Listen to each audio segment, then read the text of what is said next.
the afternoon session of the Board of Lane County Commissioners regular meeting. Today is Wednesday, December 9th, 2025. Welcome back. We are in our public works items, or no, not public works yet. We're only going to time certain of county administration. Our Row River fire response report per a board assignment dated 10/14 of 25. And it looks like we've got Walt Bernard, Chief of the Fire Row River Division, online with us. And Kathleen Instador, the Executive Director of the Row River Fire Response, is with us. Yes, good. And Kristen Taylor, TGB Planning. And Courtney Flathers, the South Valley Mid-Coast Regional Solutions Coordinator. So please, if you would, come to the table and let's get started. Mr. Mokrajski, if you have any more introductions, please do so at this point. If not, you're welcome to start anytime you want. Thanks. Thank you. We had some illnesses, and so Courtney's out, and Kristen's out. So, and then we do have Stephanie, who's very tall in this chair. Nothing like being thrown under the bus, huh? Well, thank you. Thank you very much. Really appreciate the time. It's like seeing familiar faces, friends, and it's good to be here. I'm going to start. It's a pretty short presentation, but I wanted to start with, I can see if I can move this. Oops. I don't know how to get it to go. Okay. Yep, there you go. Okay, found it. Okay. So I'm going to start with just a little bit of update since it's been a little while since we've been together. So our last time was when we were going after the district, and you helped us very much in establishing that. So I think it's to your honor, really, that we were able to get that done. You helped us tremendously. So just a reminder, we are the nonprofit, and there's the district. The district itself is handling all of the emergencies and will take over the operations of the fire station as soon as it's built. And we're still the Row River nonprofit.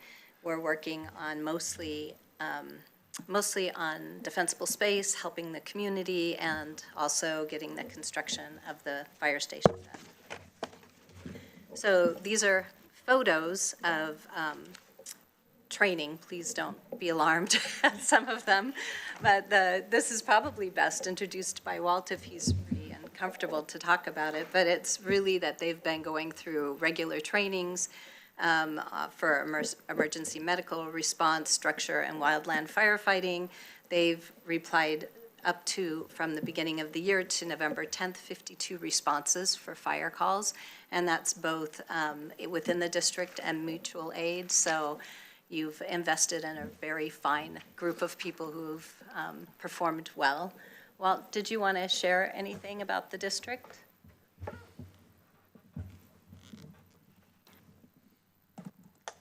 I guess I would just add my thanks to the commissioners for your wisdom and support for forming the district. We have, as Kathleen said, a great group of volunteer firefighters and officers who have done an enormous amount of work for this community and beyond, mostly in the South Lane and up towards the Goshen fire districts, the mutual aid. I was just looking it up, and we did in 2024 we did about 134 days of the year at 24 hours a day of volunteer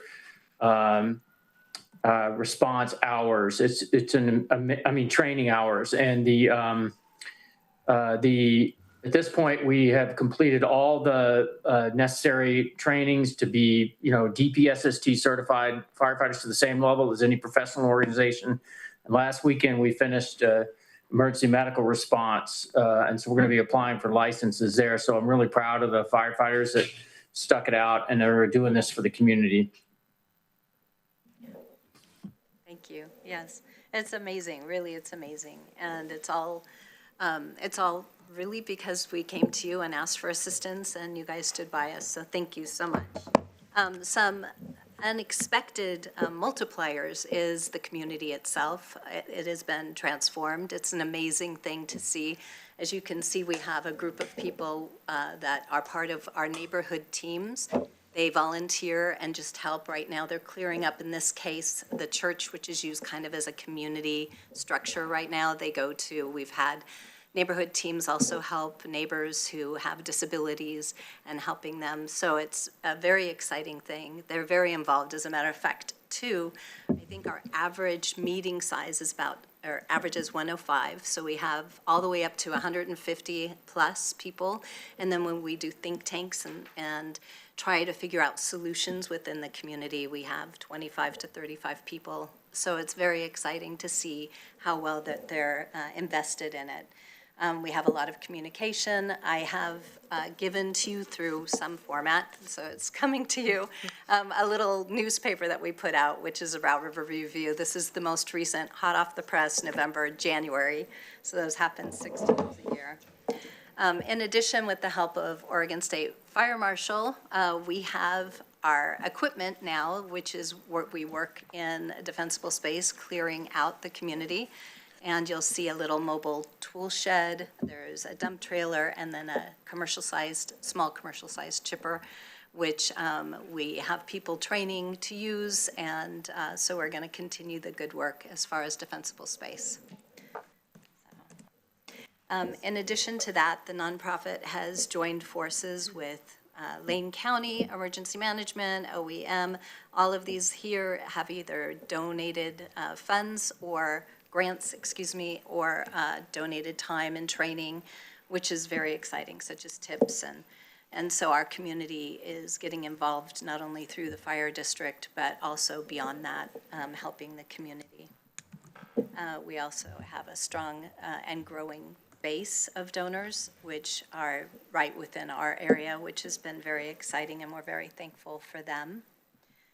And our community partners, which are very local, most of them are in the Route River, includes the school district, the Route River Grange, Dorena School, Child's Way School, the Water District, the Route River Christian Church, the Sunshine Club, which has been a community service group since 1964. So, no, I'm sorry, 53. So, Dorena Historical Society and so on. It's been very valuable for us to keep on networking and growing, and that all is really stemmed from the interaction that we had because of the district formation. So that is also a multiplier, I believe, that helped come through Lane County. And then we have governmental and large agency supports as well. And this was small, but I'm sure there's pages upon pages of fire districts that help. This is what I had from before, and but I'm sure that Walt could have added, pages of other supporters in different fire districts across the state. Do you have any questions about something that we've done in this past year or so? It's been just a year and a half that we got the district going. Mr. Buck. Well, since this is in my district and I'm following you all very closely, you've done extraordinary work so far, especially for such a smaller community. So you are preparing to build a building so that you can house all your equipment. This is one big capital project that you're trying to do. Can you tell us more about that? Yeah, that's what we're moving into Oh, look at now. Thank you. I just wanted to give you the background just because, just to say thank you and move into the next need doesn't really give you the breadth of what the community has achieved. And I think that, I know I rushed through it, but I think it was important to share that we're very thankful for everything. Kathleen, I might want to add, those 21 people you responded to structure fires are probably pretty happy too. Yes. Yeah. The other thing too is in all of our discussions prior, we talked a lot about the need of the community. And I wanted to show you a little bit of this busy map here, starting at Dorena Lake. And there's a reason for this. And there's a big red line slashed, which could either go on this side So to the east of Darina Lake or even to the west side of Darina Lake. These are the things that are impacted if there was an emergency, a fire that blocked us off, so an isolation. And that includes, I think I went a little further than I wanted. Whoops, it doesn't work. So it includes all of these locations, and which is the water treatment center. I'm sorry, there is a list here, but it's not on this particular one. We have Lane County electrical substations. We have, I'm going from memory here, we also have a routing station or a linking station from CenturyLink. There's the water treatment center. And there's 2 churches, 2 schools, there's a post office, and about 500 families that live above that red line. And then also, if we were cut off, we don't have the medical clinics, and we don't have an ambulance or a pharmacy or police presence. We don't have cellular coverage. If the phones die, there's very little communications that we will have. There's no grocery store up there, no market, no hardware store, no disaster resources, and there's really no help. And so this fire station has a tremendous purpose, not just for storing buildings, but for emergencies if there's needed, for evacuation plans. We need some central facility, I think, up in that area. I won't cover this too much, but why we need your help is we're just a very small valley, very small group here.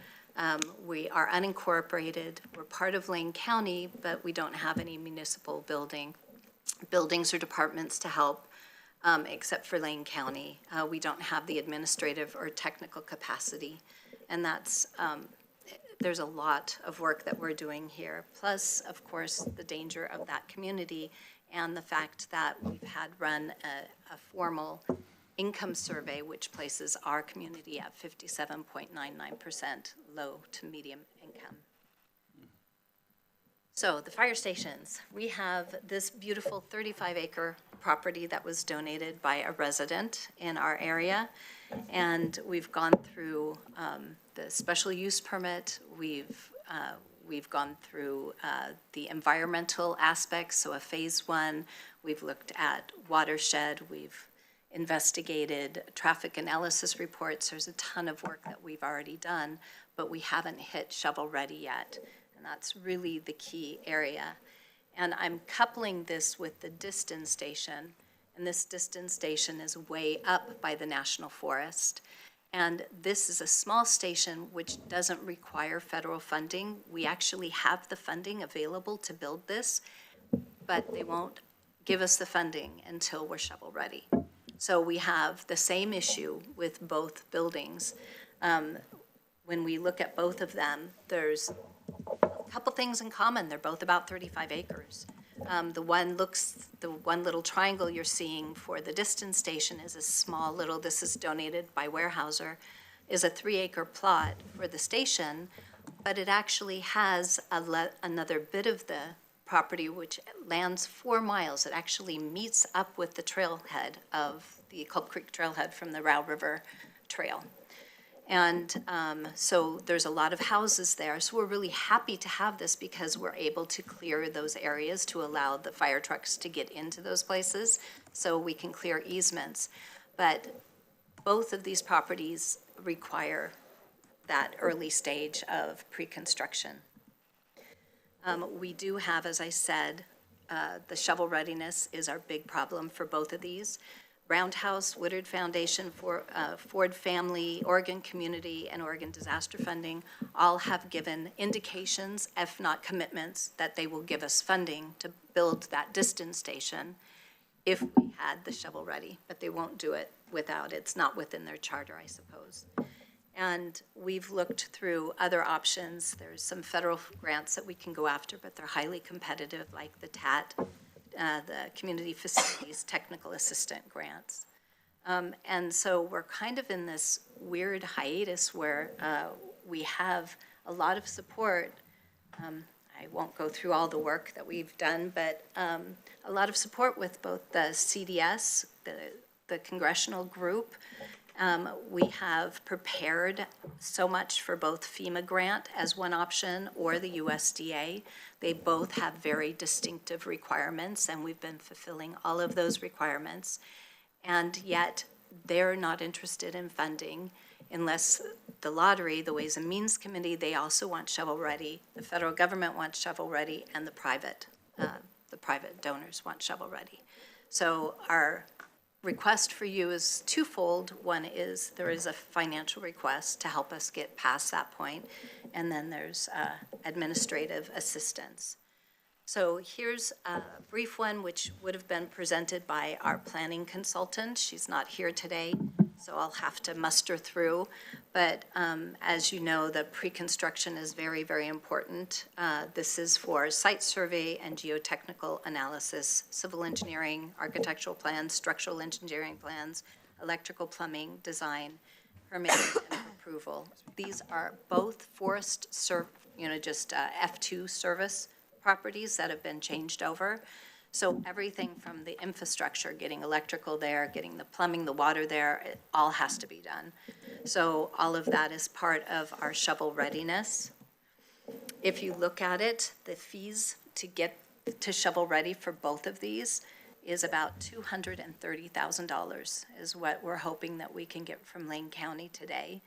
I did a little bit of math, and I found out that the $230,000 would allow us to get about a little bit more than $4 million in support through the federal funding and through the private funders, which turns out to be 1,639% leverage. So it's a pretty good deal. So, and that's just to get a shovel ready. And the reason why I'm asking for both, it's the distance station is really only about 50,000. But the Dorena station is the big one. That's about 180,000. But to do both, to ask for both, we're able to then build the distance station quickly since we know we have the donors. We can actually move forward, getting the permits, getting all of the pre-construction while I'm talking with the donors. And there is a good chance that we could get the distance station. It's unmanned, it's a smaller station, but that built immediately 2026. Always with the federal funding, it takes some time. We still need to be shovel ready, so we'll have to go through this whole process to submit in August, I think, somewhere in August, to submit for the Ways and Means. And so we need that time to get all of those permits and things going. So that means that we might be able to see back-to-back buildings started at least from 2026 for the distant and 2027 for the main station. We've applied to the federal funding now twice. They know we're waiting, and that is one of the largest or the main obstacle is our shovel readiness. So in addition to some financial support, we are small and we need some assistance. And so we were hoping that you would consider placing us on your county capital improvement planning horizon. It will help strengthen our ability for grants. It will signal a long-term commitment to this area from the county, and I think that would be a very valuable thing. Do you have any questions? I don't want to keep on going if there are some questions. No? Also, if we had some access to administrative expertise, planning, that would be so helpful to have support with engineering to create a permitting pathway and navigating the environmental regulatory requirements. I think we've handled everything that's on that federal level, but there may be something at the state level or county level that we're not familiar with, I know. And also just some project management assistance. It is a very large capital construction project, and it would be helpful, to have your support on that. In addition, if you would help with the grant application support, I mean, if it's even doing those simple letters there every year, it seems like ours 2 years ago doesn't matter. But co-signing or sponsoring a grant would be very valuable to get this off the ground. It would also improve the competitiveness when we're looking at federal funding. And could open up new streets. And this last slide really just discusses the shared benefit on how it would help not only us, but other rural areas in the county. I think that if funding and support on an emergency basis was filtered across the county, to have a fire station up in our county would alleviate some of that pressure too. But also it aligns with state and federal, I guess, the goals of the state for the rural communities and the high-risk communities. And I think that we fit in both of those. And that's really it. We appreciate so much your assistance and your kindness throughout this whole process since I think the first time we met in 2022. So yeah, that's our ask, and I think it's important for the residents of our county to see this happen. Not to mention the importance of all the tourism that's up there, I should mention, since we are a pathway to the National Forest, and we're listed as under Oregon by the Numbers as one of the top 3 attractions. We're listed first as a top 3 attraction in Lane County. So just think of those travelers if there's a fire. Those people would be isolated as well if there was some sort of emergency there. So I think it would benefit in a lot of ways beyond just us.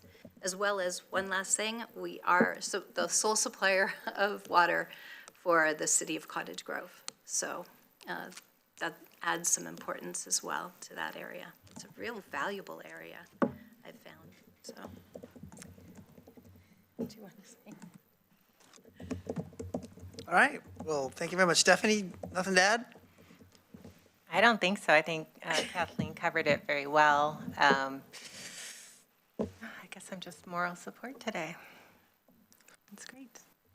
Yeah, we're just submitting this request for Lane County residents, and I don't know that you talked so much about why it's important to have these stations, like about the pipes freezing and.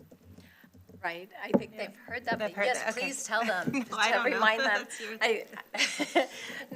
We don't have enough placement for all the equipment, and when we had the freeze, those whole pipes got frozen, and I remember Walt's stories, actually this is Walt's story and not mine, I mean, but they had to stay up 24 hours, just to keep, I think blowed hair dryers, I think is what they used to keep those from freezing up so that they could fight fires. And they ended up, Walt, do you want to share how you ended up to help during that time? No, but I can tell you it's a rare time that I'll use a hair dryer. Enough said, Chief, thanks. I would add one thing that that I've learned since starting this, and there's a huge amount of administrative work to build a district. But the biggest thing I've learned is how important mutual aid is throughout Lane County. I don't know if you're aware of this, but in my impression, and this is my personal impression, is that there is a shortage of emergency resources in Lane County and personnel. So we're very close. We're very relatively unprepared for a mass casualty incident, for example, which could be a bus rolling over. It could be something, an accident or a fire. And when we do have those types of incidents,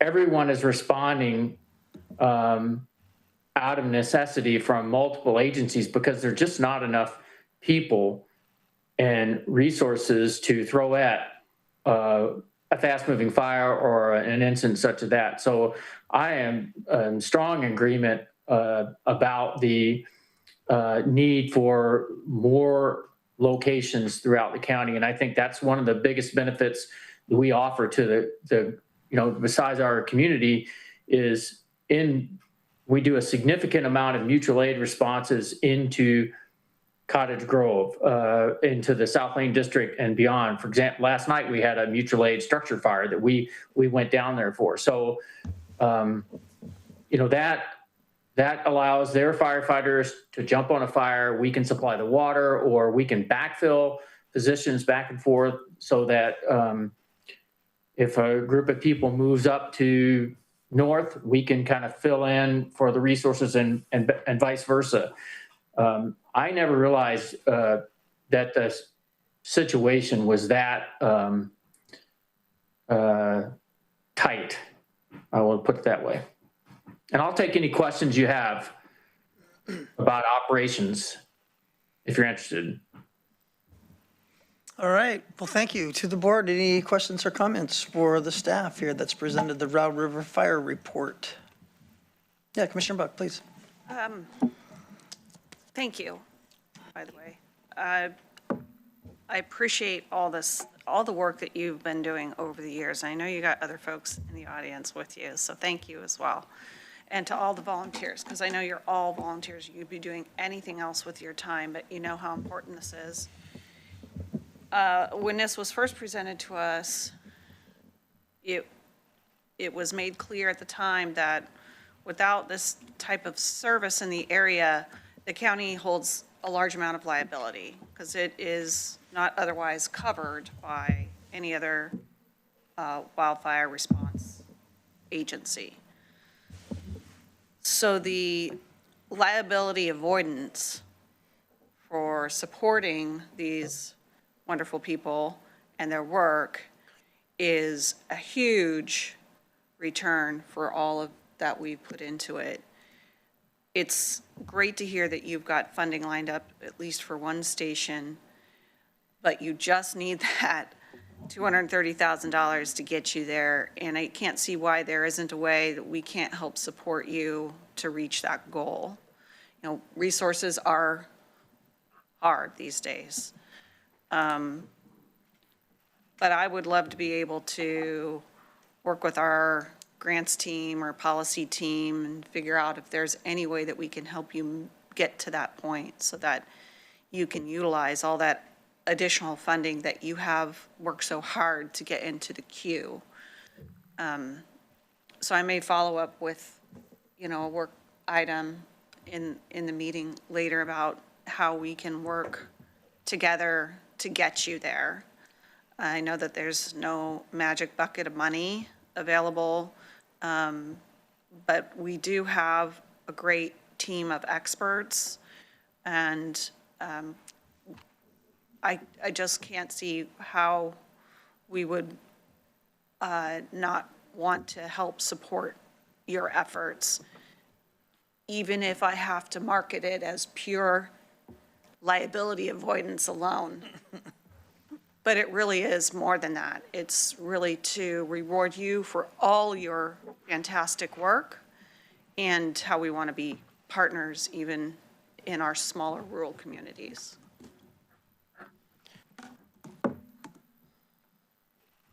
Yeah, Commissioner Buck, thanks for bringing that up. One of my questions I had typed here was, what would the average claim for a liability against the county be? It'd probably be much more than $230,000, I would assume. And it was so refreshing for you to come, Kathleen, when you said, well, we came here to ask for $230,000 today. And I was like, well, I have my checkbooks in my other pocket. But, you know, I thought that was a great request. So I appreciate your boldness. That's very good. Yes, Commissioner Trieger. Thank you. Thank you for the presentation. And I'll just echo Commissioner Buck's words to all of you, anyone watching, Chief, for all the work over the years, not just today. I appreciate that you brought to us a very specific dollar amount and what it could leverage, but you also asked for some technical assistance and support. And I think those two things can go together. To Commissioner Buck's point, we do have a great crew of folks in our policy shop. And I think in the course of trying to identify, is there a funding available, or how can we help you access funds? There is also that technical assistance and advisement that would come with that. So I don't know that there's like ongoing project management support was one thing, but perhaps a consultation, a session to put you on a path. Every step, right? Every step that gets you closer is worth taking. So really appreciate the presentation, and I fully support any ask or assignment Commissioner Buck might make later to help move this into practical. Thank you very much. Commissioner Farr. Thank you, Chair. You know, as we move toward the consolidation of our agreement regarding trying to help out, I'd like to point out that 16 to 1 return on investment pretty amazing return. So for our $250,000, we get $4 million, or you get $4 million. Where else in life can you get that? I know. So, you know, obviously it's something to pursue, and to look at Mr. Mokryski at some point today and say, give us some ideas. And that's probably the direction that we'll go on this. You have no shortage of support up here. Vice Chair. Yeah.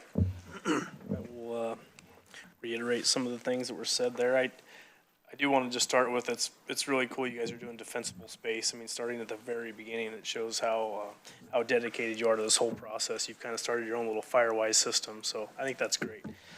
And as Commissioner Buck already hit on, I was running through names and our organization here that could help and all the experts we have, so it'll be interesting to see what that, trying to get you guys some of that expertise, maybe before a fire instead of after also. And then, Chief Bernard, I had a question, and others might have the answer, but so your distant station, is it gonna have water at it also? And if so, is it a tank in case power goes out, or what would that look like? I don't think that's been determined. I think there's a pretty good chance there's decent well water, groundwater there, so you could pump into a reservoir. Right now, we access all our water out of the Row River for emergencies. We have 4 tenders, so we're heavy on water transport. That is, there's options of that, and there's options of actually building lakes and reservoirs, which is, legal for, I mean, I'm sure there's huge amount of permitting involved, but I understand that's possible for, if you're using it for a dedicated, fire protection, and then you get the benefits of building it into, making it good for animals and migrating birds or whatever, and everyone's happy. So, but right now we're using heavy on the water transport. I think for a new district, we have more tenders than some other bigger districts. Gotcha.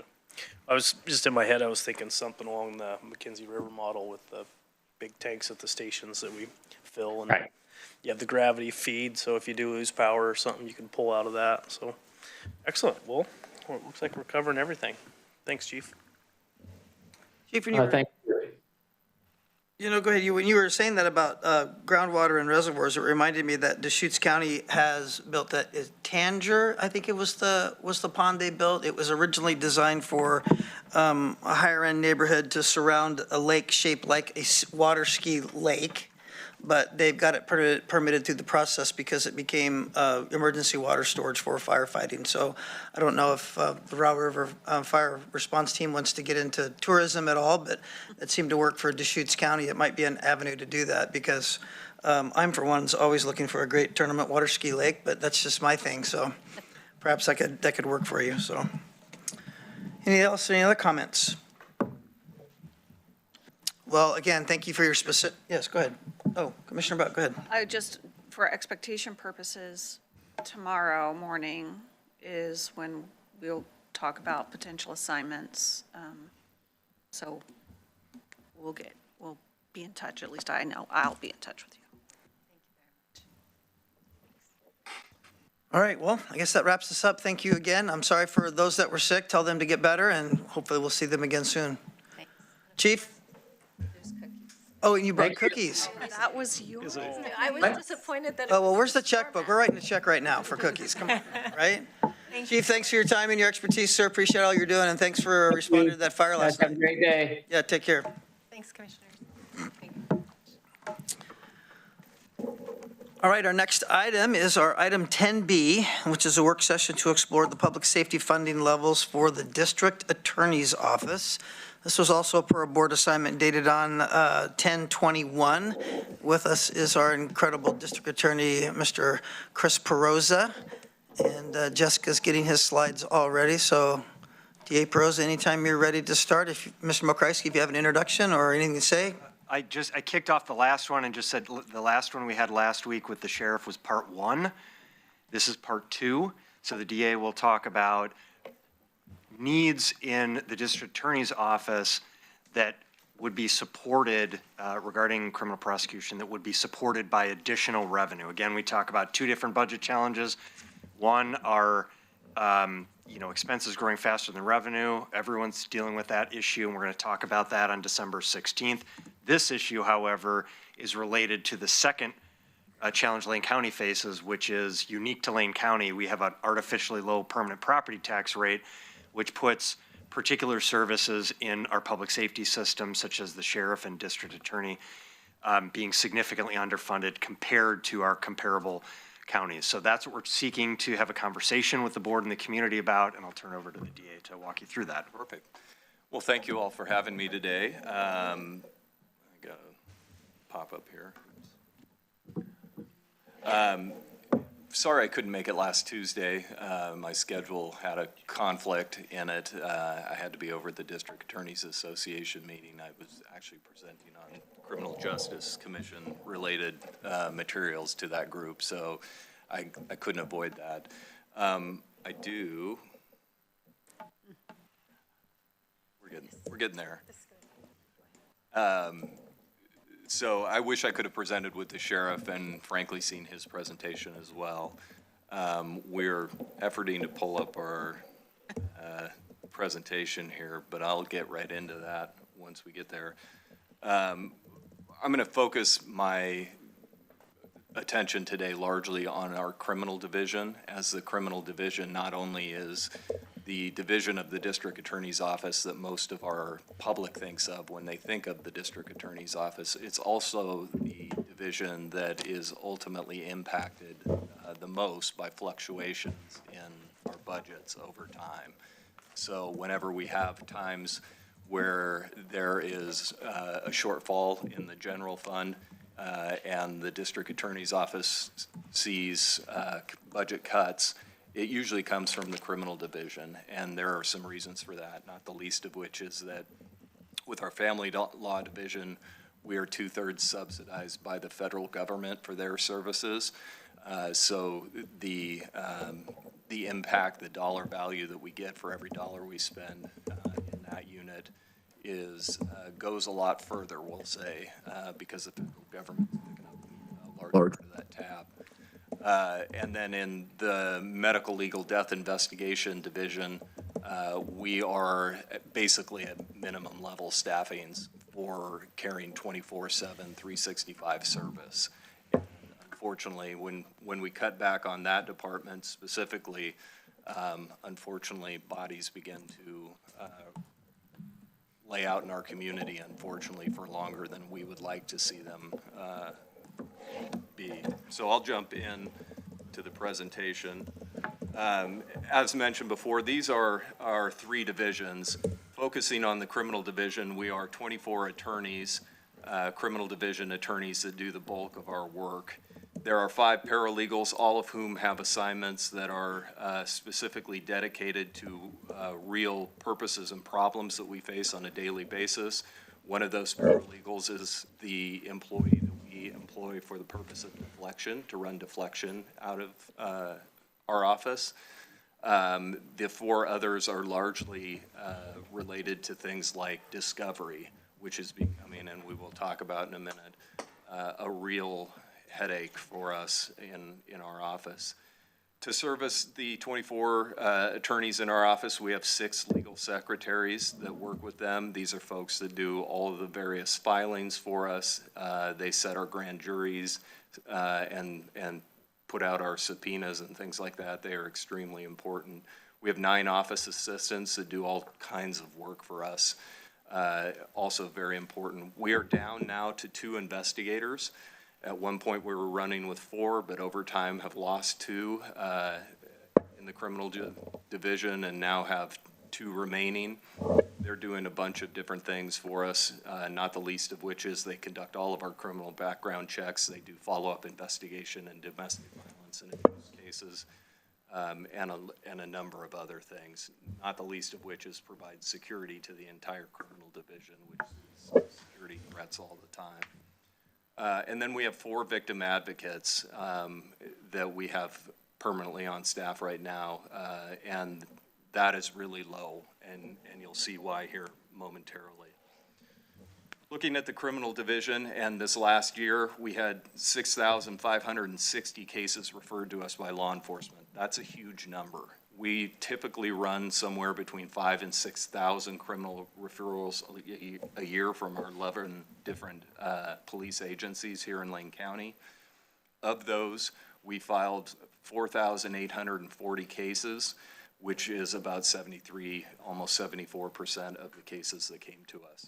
The reason why there's always a variance, and usually it runs at around 25%, is that we don't always agree with the law enforcement officers that there is sufficient evidence to prove those cases beyond a reasonable doubt in a courtroom. And there are a number of those cases where there are just unconstitutional searches that were conducted that we were able to identify as being the legal experts on this. And therefore, we know that evidence will not be admissible in a trial, and therefore it impacts our ability to prove that case in a courtroom. We also filed 358 probation violations, so even though when a case is done, Turn that mic right to you. sorry. Thank you, sorry about that. So even when a case is ultimately resolved or disposed of, many of the people that are convicted ultimately end up on probation, and unfortunately, many of those folks then don't do what they're supposed to do on their probation, and therefore we have to follow up with the court and have the court order some alternative sanction for them. And so, as you can see, about 358 of those were filed in 2025. We had 112 public records requests. Public records requests for anybody in government right now knows that those are absolutely skyrocketing everywhere, and they take up a ton of resources to be able to accommodate them. It's bad in every area of government. It's even worse in a district attorney's office because we have to redact sensitive information out of each of those requests when we give those over. I have a very liberal stance on public records. I believe that the public should be entitled to see most information, and therefore we liberally grant access to our records. Unfortunately, that takes up a ton of time to ultimately be able to prepare that, and we're not staffed adequately to be able to redact those records appropriately and then get them out in a timely fashion. And in fact, the 16 IDFIT, which is the Interagency Deadly Force Investigation Team requests that we received, we estimate that it takes about 14 to 17 people, staff hours to ultimately be able to prepare those. And we are running months behind on those requests, which is frankly embarrassing for us in our community. Those are the most serious cases. They certainly have great public interest in them, and it is my philosophy that the public is entitled to see those cases and determine, frankly, whether or not I made the right call on justifying or not those officer-involved events. We had 18 public records appeals. Many of you are aware that when a government agency ultimately denies public records, we are the place where they get to appeal those decisions by a government entity. And so we are tasked as being like a judicial court in that moment and making a determination as to whether or not the person seeking the records is entitled to them, and comparing or contrasting that to the potential exemption the government body is claiming over those records, and then we have to make an opinion. We just issue an opinion in writing to the parties. We had 1,337 expungements, which is a lot of expungements in a year, which take up a ton of staff time and a ton of attorney time to have to appear in courtrooms on those. We had 30 post-conviction relief cases. These are folks who are no longer in custody in any way, but they have filed and claimed that their attorney did something wrong and therefore their conviction should be overturned by a court. And when those petitions are filed, we ultimately have to handle those cases out of my office again. So again, cases in the criminal justice system sometimes never feel like they end because there's always the next step in the action from them. We served 3,500 victims in this last year, which is an incredible number of victims, and we provided nearly 28,000 services to them. Remember, that's with 4 victim advocates. So 4 victim advocates largely provided 3,500 victims services, which is just incredible and a testament to how hard those victim advocates are in there working every day, often late at night. I'll come out of the office at times 6:30, 7 o'clock, and I'll see our victim services director leaving the office at that time as well. The obstacles that we are facing are significant. There's really 2 things that have crushed us over time. When you look at staffing from the middle 1980s, we had 26 criminal division attorneys, 2 less than we have today, when we had 40% lower population in Lane County than we have today. In 2004, when the American Prosecutor Institute came in to do a study to see whether or not we were adequately resourced at that time, a time when we had 20% lower population than we have today, they determined that we were about 7.2 attorneys short of where we needed to be back then. Since that time, we have seen the advent of a lot of technological advancement, we'll say, not the least of which is the proliferation of body-worn cameras and surveillance videos, which are now ubiquitous in our society. These are tremendous resource drains on us. They're fantastic for finding truth, right? They're terrific tools for us to be able to get to the truth in any given case. But they take an inordinate amount of time to ultimately be able to go through to ensure that you know the facts of the case the way you should as a prosecutor before charging and prosecuting a case. So our attorneys are now spending hours and hours and hours that 20 years ago when I started my career, I didn't have to spend in order to handle a case. Again, great for justice, very time consuming for the people involved who are prosecuting those cases today. They're also really time consuming to download and very expensive to store. The more of this digital media we have, the more expensive it gets because we have to use a lot more server space to ultimately store all that material.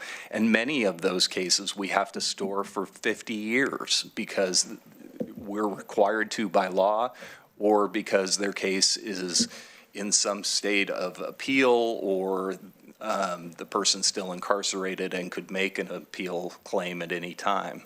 So it's very expensive to handle this material.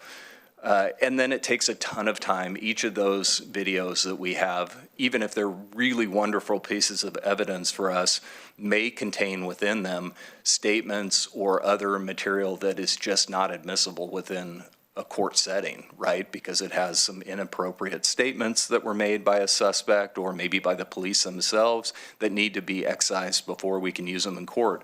We have to have staff that then goes through them. First, an attorney determine what parts need to be cut out, and then staff who actually has to go in there using software tools to do the cutting of those videos up, and that takes an inordinate amount of time as well.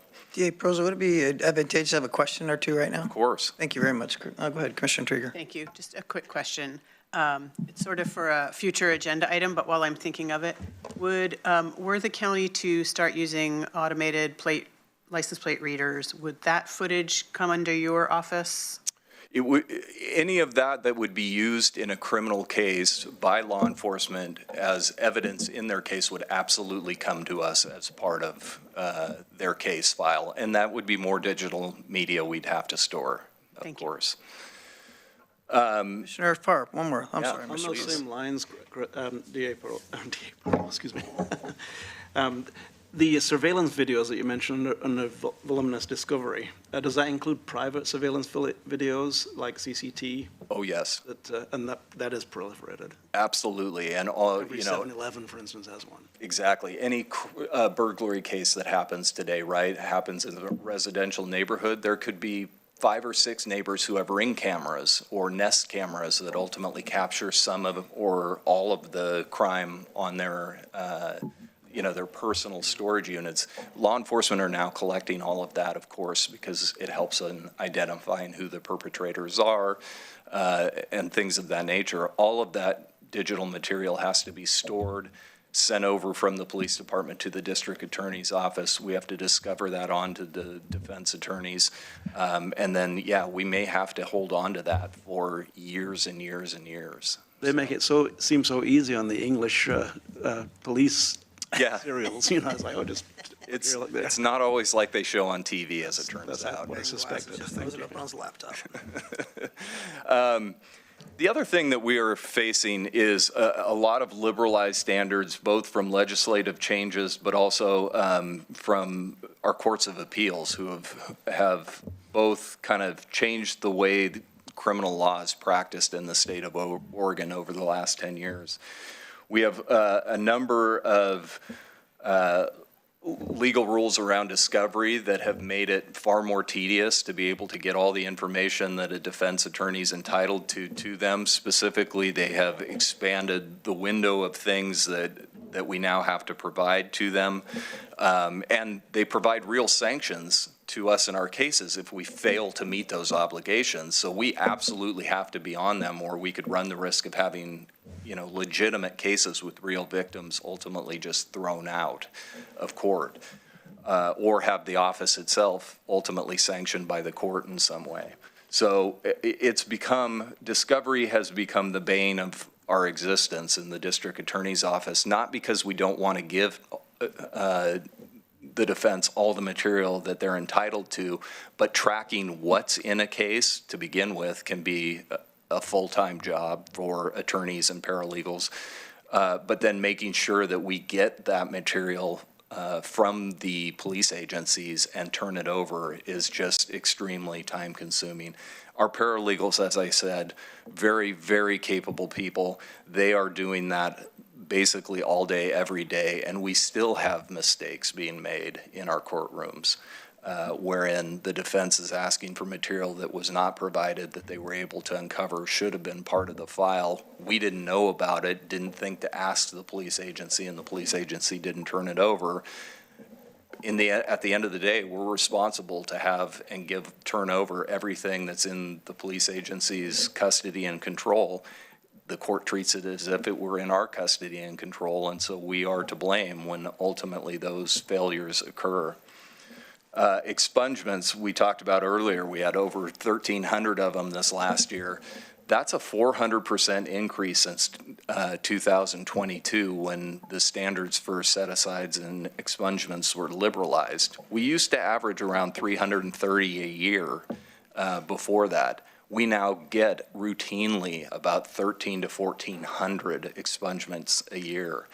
And that takes up a great deal of time for us in our office. And then our record, we're seeing record numbers of post-conviction relief cases and plain error returns from the courts of appeal. The reality today is that our courts of appeal are returning far more cases than they ever have in the history of our judicial system today than they once did, for a variety of reasons. We face a potential looming crisis in our office. My staff is dramatically overworked. We've heard a lot over the course of the last few years about a public defense crisis. As Judge McAlpin often says, it's not a public defense crisis, it's a criminal justice system crisis. We have too few people at all positions in the criminal justice system, and prosecutors are not exempt from that. As a means of perspective, there are in Lane County 50 state contracted criminal defense attorneys here, and there are 24 criminal division attorneys in my office. They have more than double the numbers that we have, and it's worth reminding people that in every case it's the prosecution that bears the burden of proof, meaning that those criminal trials and cases are our responsibility to prove.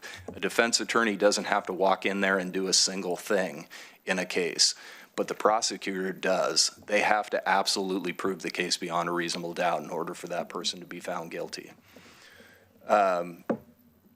there's far too many each prosecutor in my office has far too many cases, and then there are a ton of extra assignments that come along with it. Many of these folks are acting as police legal advisors, meaning they are on-call deputies that respond 24 hours a day to any questions law enforcement have. We have other assignments that people have to have in order just to get the work done that we're statutorily or constitutionally mandated to do. All that means that we have a staff that is significantly overworked, and frankly, they're fraying. They're fraying in a way that is very demonstrable to me and my chief deputy, who often have to talk to these folks, sometimes when they're in highly emotional states because they just have too much work to do. Our on-call deputies now, because of the Court of Appeals decision to get rid of exigency requirements or exceptions to the warrant requirement, now are where we used to have a PLA who over the weekend might receive, 5 years ago, one call to help with a search warrant. They're now doing 10, 12 a weekend, which means they basically never get any rest over the course of their weekends. We had to go from having one PLA who did it all the time to now we have a team of 4 people because one person just can't do it. They'd be up 24 hours a day, 7 days a week for 365 days a year if they did it. And even at that, our attorneys are fraying under that pressure and asked to come off that assignment as quickly as we can find new ones to fill it. I'm worried about mass exodus again. We saw in 2021, 2022, 16 prosecutors leave in an 18-month period. It would not take a lot of additional pressure to have Lane County see that very same thing again. And if it happens, it will have devastating impact on the criminal justice system. Not the least of which is what we now suffer from as a consequence of that mass exodus from before is we have a younger office than we've ever had in our my whole time in the Lane County District Attorney's Office, which has real impacts because you have young attorneys teaching young attorneys how to do the job, which can be an absolute nightmare for an office, and bad mistakes can begin to be generated and habits can be developed as a consequence of that. In Lane County, we rely on our municipal courts far more than any other jurisdiction in the state. And that's because the Lane County District Attorney's Office has been under-resourced for decades and decades. No other community uses municipal courts like Lane County. And unfortunately, we are now seeing our municipal courts begin to break and fail. Cottage Grove and Junction City are just 2 examples, but many of our other communities are starting to have problems with their municipal court prosecutions as well. For Cottage Grove and Junction City, it's largely because their jails, which they didn't have adequate funding to ultimately keep up to modern standards, had to be closed. And once you close a jail, you ultimately do not have an enforcement mechanism to get people to show up to court. And so now their systems are beginning to fail to the point where they basically have no municipal system that is functionally working the way it is, and they're begging the district attorney's office to help them out. And I want to be sympathetic to them. Cottage Grove in particular is a community that I've spoke at length with about trying to alleviate some of the pressure because they feel like they are not having because they don't have a functioning municipal court system, they feel like crime is getting out of control on them and they need some help and assistance. And so I've agreed with the chief of police down there that I will try and provide what assistance I can. And so we now have an operation where his staff will call and talk to us about a person who's becoming a particular problem in their community that they need to see something happen with, and when they do that, we will take the prosecution so that there is some consequence to that person, and hopefully we can change that person's behavior so that they will become a better citizen within the city of Cottage Grove. But that's going to begin to happen all around our communities, our smaller communities. It's just a reality. The DA's office needs to support those local systems more. That's the bottom line. We should be doing more for those local rural communities than we are right now. Nearly 85% of the cases that the district attorney's office prosecute come from the Eugene Police Department or the Springfield Police Department. When we think about that, you know, we're between the population of Eugene and Springfield combined is about 60% of the total population of Lane County. We are over-indexing our resources in Lane County to Eugene and Springfield, which means we are neglecting our rural community. And that doesn't sit real well with me because I know those communities need help as well. I hope to change that in the future. When we're talking about the Public Safety Task Force and the proposed investment that they have, this is what it looks like for the district attorney's office. We're talking about the addition of 10 deputy district attorneys to the equation. 4 deputy district attorney ones who would be handling a lot of those misdemeanor cases that would come largely from the rural community. 4 deputy district attorney twos, which these are the journeyman prosecutors, if you will, of the district attorney's office. They handle everything from theft, burglaries, low-level robberies, kind of you name it, they handle it. It is the most overworked group of prosecutors in my office currently. So having 4 more of those would be enormous to my staff. 2 deputy district attorney threes, these are people who have more experience, tend to have some specialized training in certain areas, whether it's crash reconstruction, sexual assault, high-level domestic violence prosecutors, those kinds of things. So they can handle some really egregious cases that are a bit more sensitive in nature, and they have the specialized training to ultimately be able to handle those appropriately and in a trauma-informed way as they've received that level of training. We would need to handle those 10 new deputy district attorneys. We would have to have 3 new legal secretaries, 2 office assistants. We would be advocating for increasing our victim services advocates by 4, bringing us to a total of 8. And then we would add 2 more investigators so that we could actually get back to the business of investigating the cases that come into our office, which would be important. Considering that there's the countywide expense of about 20% that we would have to factor in, which we have put aside there, this would leave us about $379,000 for what we anticipate to be ever-increasing costs for the department, but also for new technologies. We like to laugh in the district attorney's office that we work in a building that is from the 1960s, and all of our equipment is about mid-1980s in its modernity, we'll say.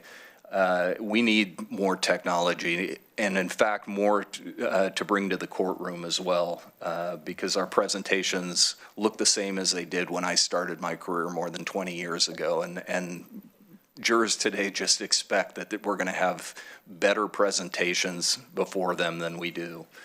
And then the expert fees in our cases are they're climbing. That's the reality. With the number of aid and assist cases that we have and ultimately mental disease and defect cases, we're already at a point where the vast majority of our aid and assist and mental defense cases, we don't get experts in them. We basically don't have the money to ultimately pay an expert to do an evaluation on them. So our attorneys dig into the psychological literature and try and just take on the defense expert on their own without the aid. That's not the way we should be doing things. We should have the funding to ultimately pay to have a true psychologist come in and do their own evaluation so we can feel comfortable, the community can feel comfortable that the right outcome is happening in each case. The impact of this revenue is significant. By my estimations, I think we could prosecute 1,000 to 1,500 more cases per year. That would be significant because, you know, while we're talking about an investment of $5 million to our office, remember the sheriff's office would also be getting a massive influx in funding for the purposes of more road deputies, which is really important. It means that they're going to be able to investigate and potentially refer to us a lot more of those cases from the rural community that simply aren't being prosecuted today. And so we would be able to absorb those cases, but we'd also be able to help out our municipal courts in a way that we just can't do today. And we'd be able to reduce the caseloads for our attorneys, which is absolutely necessary, bringing them down not to a level that is gluttonous in any way, but just down to state and national averages that I think we would all expect those folks to have. It would enhance our justice system. It gives our attorneys more time to review the evidence that is before them in criminal referrals and make sure that they're doing the right thing. There's nothing more frustrating than showing up in the morning, having 2 in custody cases handed to you. You don't have adequate time to ultimately review them, and then having to make a decision by 11 o'clock in the morning what you're going to do with those cases because they're awaiting arraignment at 1:30 and the court requires the documents at 11. So you charge a case based on limited information without having reviewed all the evidence. And then, you know, you end up having to figure out if you did the right thing at a later time. That's not the way this system should work. We should not be charging people on probable cause affidavits alone, or ultimately what reports a person could happen to read within a certain period of time, and then trying to figure out later if you did the right thing. Because once you charge a person, you mark them with a scarlet letter. So we should not be doing that. The system, if working appropriately, would ultimately be that we make sure each of my attorneys knows that they're supposed to be charging people that they believe they can prove the case against that person beyond a reasonable doubt after they've reviewed all the material. We should be doing that so that we are not dragging people needlessly through the criminal justice system because we just don't have the time to review all the material. And frankly, we would receive better outcomes, not only for criminally accused people who are wrongfully being charged, but also for our community in that our prosecutors would be better on top of their cases. They would have had the time to ultimately review the material in each of these cases, have their hands around that. You know, I always thought when I was a trial prosecutor that, you know, I wanted to be the person in the courtroom that knew the facts better than anyone in that room. And it's just next to impossible to be that prosecutor today, and that is a tragedy. Again, we would provide some additional support to our local communities in their misdemeanor prosecutions, but it would also produce faster discovery, which is a problem that we have today, and that additional staff, specifically the office assistants and legal secretaries, would help us to speed up the discovery process so that defense attorneys and defendants could get their information quicker. And it would ultimately lead to a faster turnaround in disposing of cases. So the system would operate in a much more expeditious fashion. We'd also be able to provide greater attention to our victims. 4 people handling 3,500 victims in a year, you don't get to spend a great deal of time with each of those victims. We should be spending more time with those victims and making sure that we're meeting the needs that they have. And then frankly, there would just be higher morale and job satisfaction in our office as a result of that, of more people being there. That's what I have for you. I'm happy to answer any questions. It's a big sigh, a lot to take in, Mr. Rosa. Thank you very much. A lot of this information we've heard before, and it just needs to sink in a little deeper, I think, for the public. Yeah. I think the public needs to really realize that we're at a juncture of what our highest priorities are. So I appreciate you sharing all that information. Commissioner Trieger. Sure, thanhave you. In the interest of time, I know we still have other Yep. items. One question and then one just sort of comment for you to hold as we move forward on exploring options for public safety funding. The question is, on the slide that shows the $5 million investment and the number of positions and the areas they would fund, is that sort of what you felt most reasonable to ask for, or does that actually make what you would call your department whole? Kind of both, but what I really wanted to focus on was where would the community feel the most impact from ads to my office, and specifically the criminal division. And, you know, everybody on our team is super important. I don't mean to minimize anybody's role, because we couldn't do any of it without having every person we have.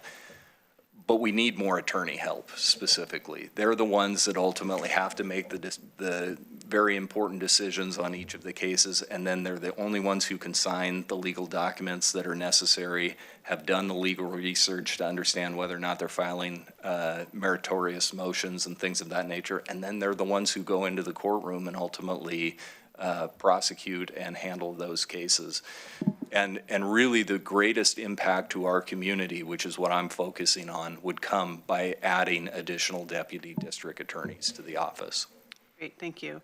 And I know in the victim services, the 3,500 plus people being served with over 4,000 different services, are those unique individuals? Are some of, I mean, people are victimized more than once, sometimes within a year. Most of them are unique individuals.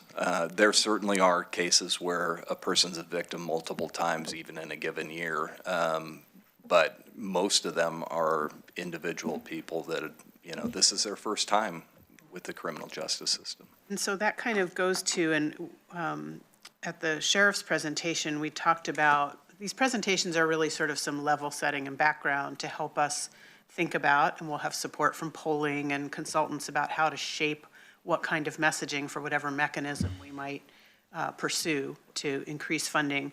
But it really shows the need to talk about it as a public safety system, and particularly because, I was looking for it, the 85% come from Eugene and Springfield. So as you said, that means a lot of resources go there as they need to, but it means rural communities are being left out. But that, to me, is a really important part of our messaging of who we're going to try to reach if something is on a ballot, because we need to reach the most people, and they need to understand how the public safety system is or is not serving them. Yes. And Eugene Springfield voters, by and large, don't think about a sheriff because they have police.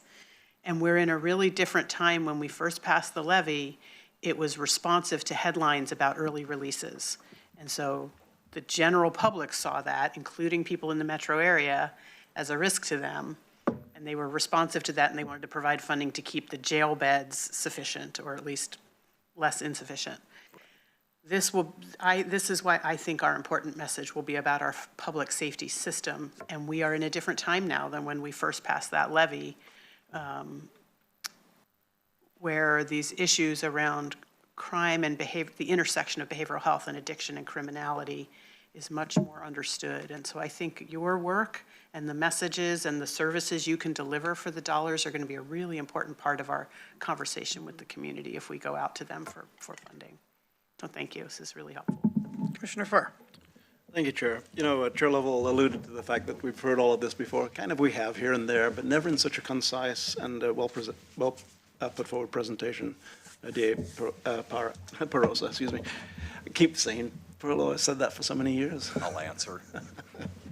You know, and once again, this is a very concise and compelling presentation that you just gave.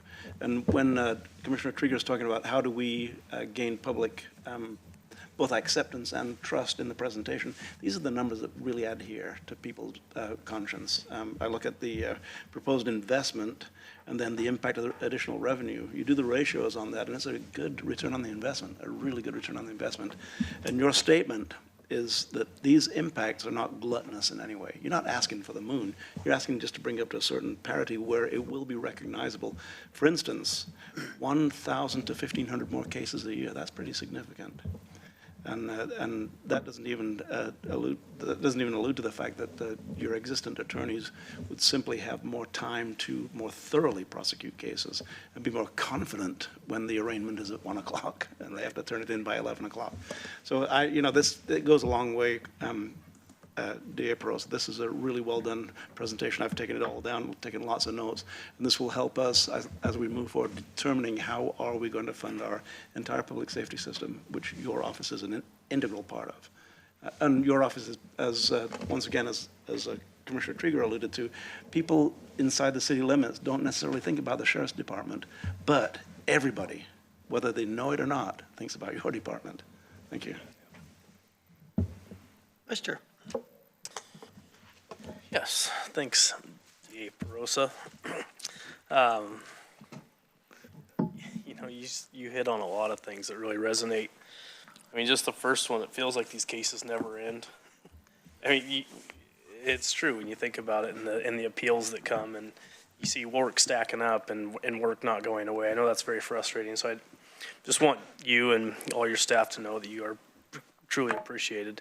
And I really appreciate you coming to this table, because it shows, we've started with the task force, and as Commissioner Trieger said, we'll do some polling, but I mean, this feels good, because we have a united group that's coming at this. The sheriff's presentation last week was great, and now to hear your voice here, I think it gives a real grasp onto what this funding looks like. And we always talk about the hydraulics.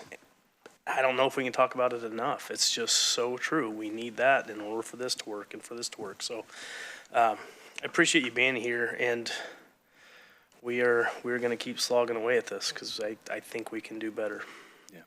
I would say, as to the hydraulics, one component I wouldn't want to lose sight of here too is parole and probation, right? More prosecutions mean more people on probation, and they are drowning as an agency right now too, which means, you know, ultimately we will be dealing with an under-resourced parole and probation office. Even if this were to happen, which would be great for the community and things, I just wouldn't want to lose sight of the fact that they are massively under-resourced themselves. Well, yeah, and I appreciate it, and that, you know, I think you just proved my point too. I mean, we are all here talking about what everybody else needs, so thank you.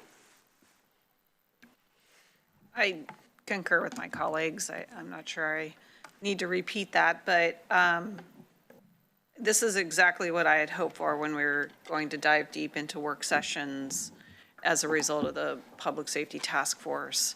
I think it's really important that we get a thorough understanding of each of the departments, exactly what different funding levels would do for you, and how it impacts the community. This is just a perfect example of this, because I think we're going to have to continue these kinds of conversations as we parallel conversations in the community over the course of 2026, and getting you out there to be able to let the public know in different kinds of spaces. You know, it's good for us to hear this and whomever is watching our meetings, but, you know, largely the general public will need to be educated in a way that reaches that audience.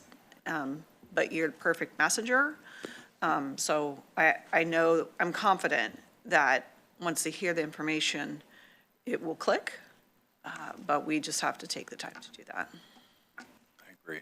DA Perosa, in the interest of time, you are one of the heroes of the people out there. You and the sheriff are two of some of my favorite folks, and I'm just really supportive of what you do and how you do it and the things that you juggle. The things that you had mentioned here, one of the things that kind of I do my check here in my red flags in my stomach is that the medical death investigation team's now at a minimal level, and you'd started to say something that kind of wandered off, and it was about bodies tend to lay out there and all that, and I got to thinking about that. Yeah, I know it was something from a movie, it sounded like, but it really bears witness to the fact that when people think about public safety, they don't think about it unless it directly affects them. And then it becomes ultimately important that it serves them in the way that they expect it to be served.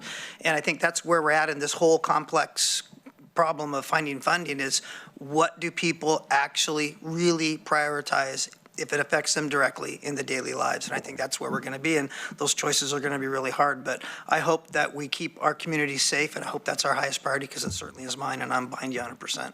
So thank you again for all of your time and effort, and your staff and all they're doing, and keep a hold of them and don't let them go out the door yet. We're working on it. They're the best. They are. All right, DA Pros, if any more questions, thank you very much. We've got to move on for time just a little bit here. We have our announcements. Mr. Mokryski, are you good with those, or do you want to put Happy those to up? hold on those, Chair. I can do them next week. I know we have a lot to get through today. Yeah, let's postpone that just until maybe the end of the meeting here. And we have tomorrow, yes. So you're not going away by tomorrow. You'll be here tomorrow as well, right? Gotcha. Yeah, you said next week. I thought you were out the door, sir, so good there. All right, our Public Works item is our item 11A, which is a discussion, a report on closing the Glenwood Transfer Station and constructing a new transfer station per board assignment dated back in August of 2025. With us is our two Public Works and Waste experts, Mr. Dan Hurley, our Public Works Director, and Mr. Jeff Orlandini, our Waste Management Division Manager, who's the one that's going to kick off this wonderful presentation. All right, Jeff, you go ahead. Great, thank you all. As Chair mentioned, this is a work assignment follow-up for moving out of the Glenwood Transfer Station. I'll go through this relatively quickly. A lot of this information has been presented before, back in 2022, when we came after the first Good Company study, and I'll just kind of talk about any progress we've made since then and take any questions. And so this is just what I plan to get through here. We'll start with the Good Company analysis, and you can see on the next slide what they kind of what their findings were here. And so they conducted interviews with over 20 stakeholder representatives. Those included the waste and recycling businesses, our waste reduction, prevention and recycling nonprofits, the cities of Eugene and Springfield, University of Oregon. And in general, the comments and feedback provided, a great background into what we're providing and what we could do better. Separation of the recycling area was a big one. People like to be able to kind of do the recycling and then, get out. And then really just separating out all the general uses, where dump beds can go if you have commercial customers, where they can go versus others, was a pretty constant theme. And then, next slide, we looked at, what they really wanted, and we're doing a lot of this at Glenwood, but what it's really telling us is that we would ideally want to create a transfer station that would mimic that. We talked a little bit about, people being able to get in and out of the facility, not having cross users kind of stuck in the wrong lines, if you will. And then people, for the most part, really did like the current location, but obviously, that's because of where it's located, and so there's others that would like to be in that location as well, so that was not surprising. You can look at the recommendations that the Good Company was able to come up with based on these interviews and kind of the 3 tiers of service, if you will. And so category A is really what we're doing there. It kind of serves as the one-stop shop for your materials management. And then categories B and C would really be, probably separate. It'd be really hard to do all 3 of these things at the same area. That would be a pretty large property. And so just so folks know, in that category B, when we say single stream, it's kind of a hard word. People think single means you're singling everything out. It's actually commingled. So that's where you bring commingled, and then you put it all together in your house, you bring it to a place, and then we take it all back apart and put it in the streams. And so that would be a traditional recycling facility. And then category C would be something that would grab organics out of the waste stream. So we know kind of what people want. Where could we do it if we were to leave the Glenwood transfer station? And as you can see up here, kind of talks about what Good Company identified in terms of size and kind of zoning, access. One element that we looked at was because a lot of the area that seemed most appropriate was way out in West Eugene, would be maybe being able to accommodate also commercial haulers. Some of the haulers that haul out in that area that wouldn't have to come all the way across town to go to the landfill. And so when we look at the design, you will see that it does incorporate that as an element to where that really depends on where we go. If we were to stay central, we may not do that. If we were in the Goshen area or by the landfill, we wouldn't do that. But that was something that people wanted, and these were the locations they kind of identified. I won't go real deep on the design. This is basically what we were able to squeeze in to meet all the needs of the current customer base, what we have at Glenwood Transfer Station currently, most of our current operations as well, our needs are our headquarters, and being able to accommodate some parking for our transfer vehicles. And so you can see, though, that one of the main features is we have a recycle area that allows people to have their own entrance and exit as opposed to intermingling. So you'd kind of go in there, you'd come out, and then you could either go in to dispose of trash or not. So it's just more modernized, and that disposal area is pretty large because we are accommodating some commercial haulers there. So that's important to look at on the next slide, because when we talk about the price, property's really kind of difficult to determine, depends where we're at, probably depends what, we may get for the Glenwood property to go into that. These were numbers, estimates from, when Good Company did their study, 2019, 2020.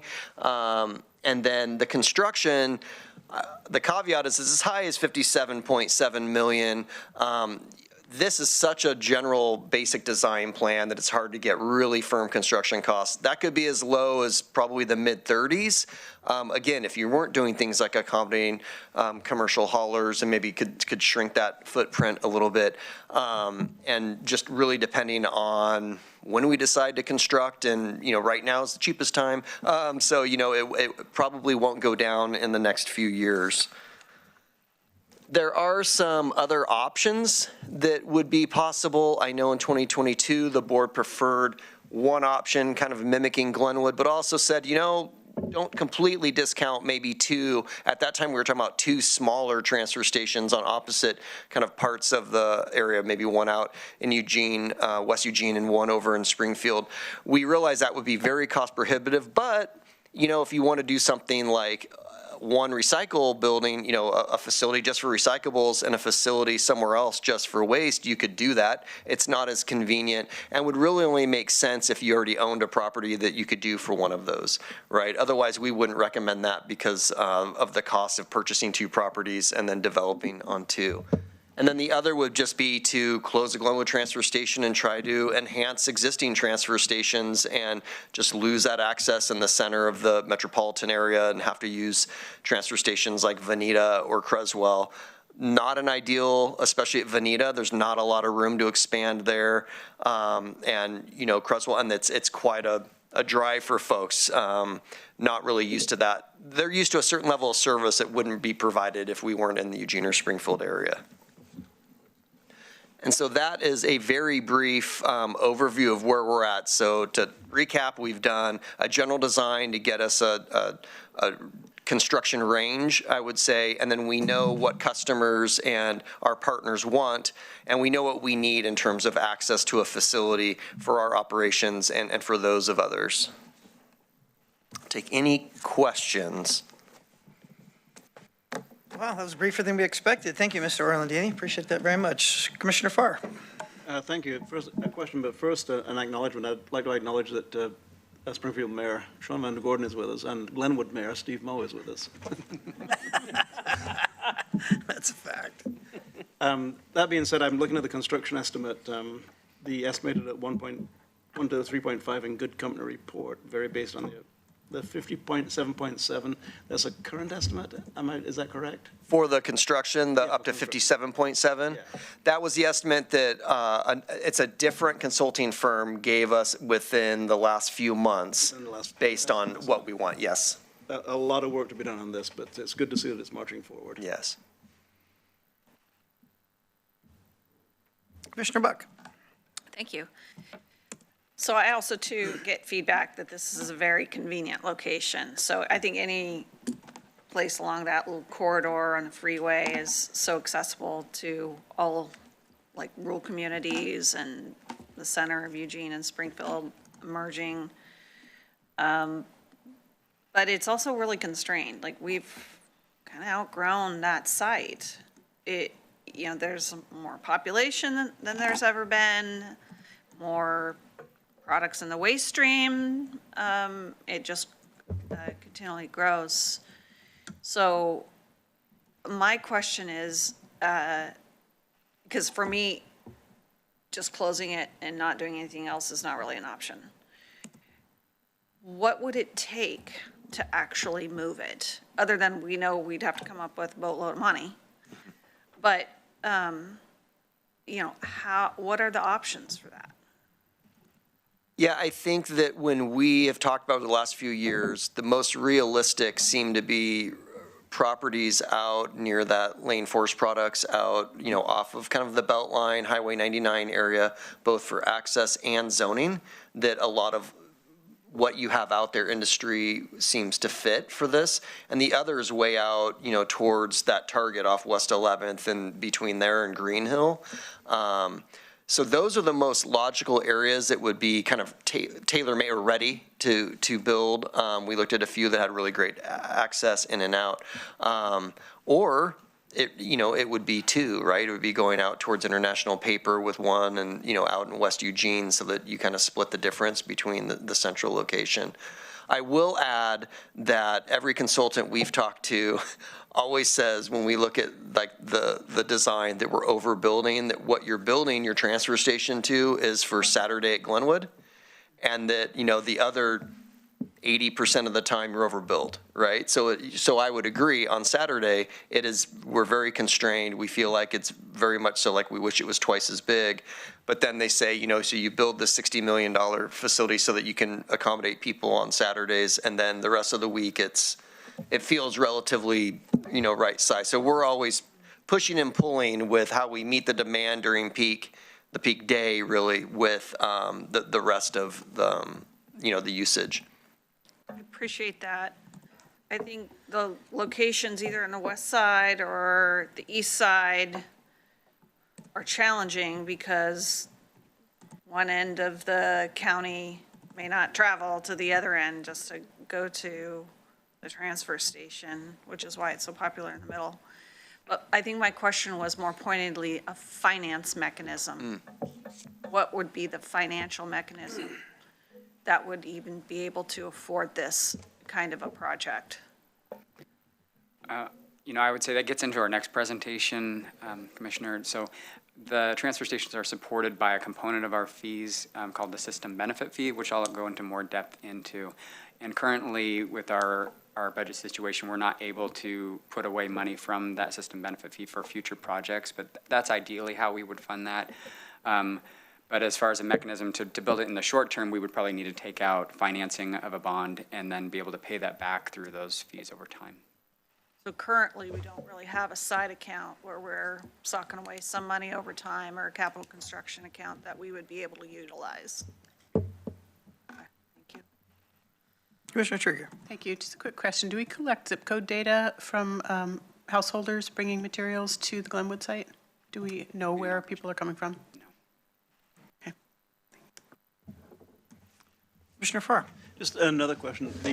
The hazardous waste component of it, which is very efficient at Glenwood, I'm presuming that's built into whatever projections that you have. The good company analysis came when we're looking at the Glenwood side for other purposes, and there are so many other purposes for that. But that's in addition, closing that is in addition to the $57 million, $57 million just building a new one.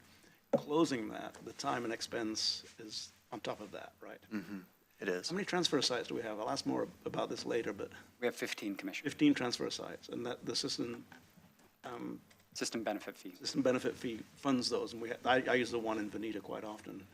Sanapak is my hauler, but if I have stuff to take, I use the one in Veneta. Very efficient out there, very good service, and I don't know how we do without those all the way from the coast to the east side. So, thank you. Yeah, thanks, Chair. I don't really have much on this other than just thinking about some of the things that Mr. Orlandini said. And I guess the West 11th area, thinking about it, makes sense. Beltline's right there. I mean, you could get around town pretty quick, but you've now added quite a bit of hauling to Short Mountain from there. So you're talking a lot more truck time, fuel, tires. I mean, so that cost is going to go up. For us? Yeah. Yeah, we'd have the same, we would assume the same tonnage, but yes, we'd be driving farther, yeah. Mm-hmm. Yeah. And then I guess to Commissioner Farr's point, so Veneta's very efficient. And I don't know what hours Low Pass is open. I don't go out there much anymore, but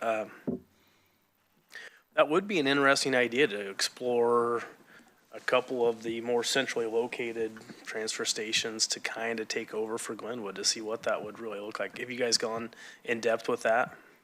We haven't gone real in depth because you're absolutely correct in that area with Veneta and the Low Pass, being able to have something kind of out there would be great. Neither one of those are really expandable. Veneta in particular would be the most ideal, but we would have to really build a new transfer station in the Veneta area. Expansion of Veneta, we've looked at that and it's pretty restrictive. Yeah. So then at that point, really, we have Short Mountain. It would be look at, maybe making that more public friendly. And that happens at many landfills where you build a separate area where the public uses it and you bring it up to your landfill. So that is certainly an option that we could explore. Yeah, I think Coffin Butte's set up that way. Yeah. Good. Yeah, thank you. As I was gathering questions, forgive me, they're a little bit scattered, but, obviously this is something dear to Springfield's heart. I've fielded a lot of sticky questions for that, so unfortunately I'm going to have to pass a few of those on to you if you don't mind. I know we have a little bit of time here. Does the Glenwood Transfer Station pay for itself currently? If you were just to take that out of the system and look at what that looks like, does it pay for itself? It does, Chair, and helps support the rest of the system. So that operates at what you're saying is a good enough profit where it takes the losses of, let's say, Veneta or Low Pass and absorbs that? The rest of those transfer stations don't make money. So the general design for an estimate for discussion, have we had any transfer station model ideas that are different from that, or is that just the only one we've got? That's the only one we've had designed, Chair. We have visited other transfer stations in the past around the Northwest, to look at different models. But we've only taken one to a conceptual design. Has there been, I'm sure there has been, and it just, enlighten me just a little bit. Has there been discussions with the city of Springfield since that 2019 Good Company assessment to maybe if Springfield's open to some other creative ideas? And because that's on their highest priority list is to move the transfer station. So I'm sure coming back to the table, you could beat each other up and figure out something, I would think. Is there something that could be happening there in the future, near future? We've had a couple conversations, Chair, but we haven't really gotten into depth or found solutions. Okay.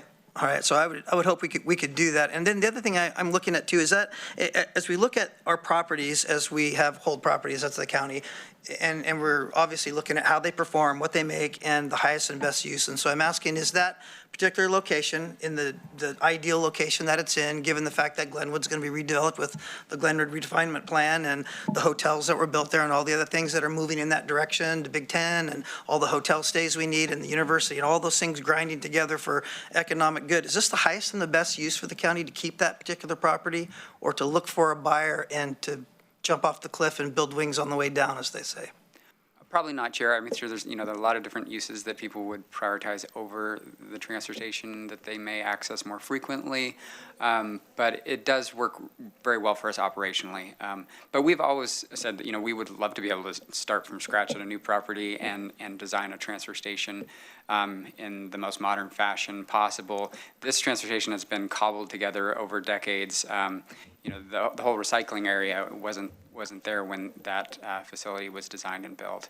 Originally, the waste was going to be ground up into a refuse-derived fuel, and that I remember that project very well until the propane tank exploded. It spoiled all that.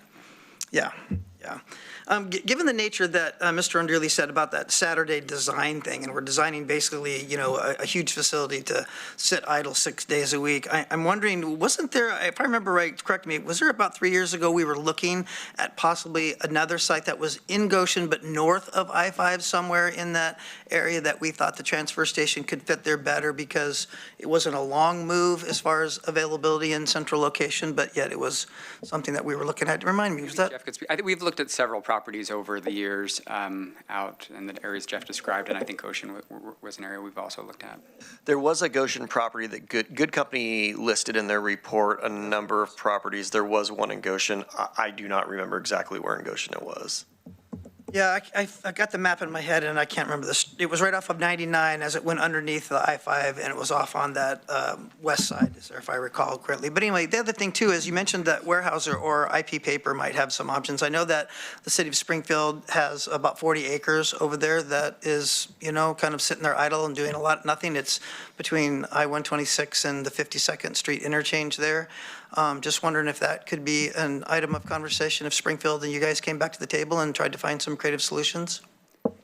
Possibly, Chair. I would love to have more conversations on it. In previous conversations, the city have indicated they didn't want it in their city, but if it could make Glenwood available, maybe there's a compromise. Has there been any interest on that property from a Fortune 500 company recently that you're aware of?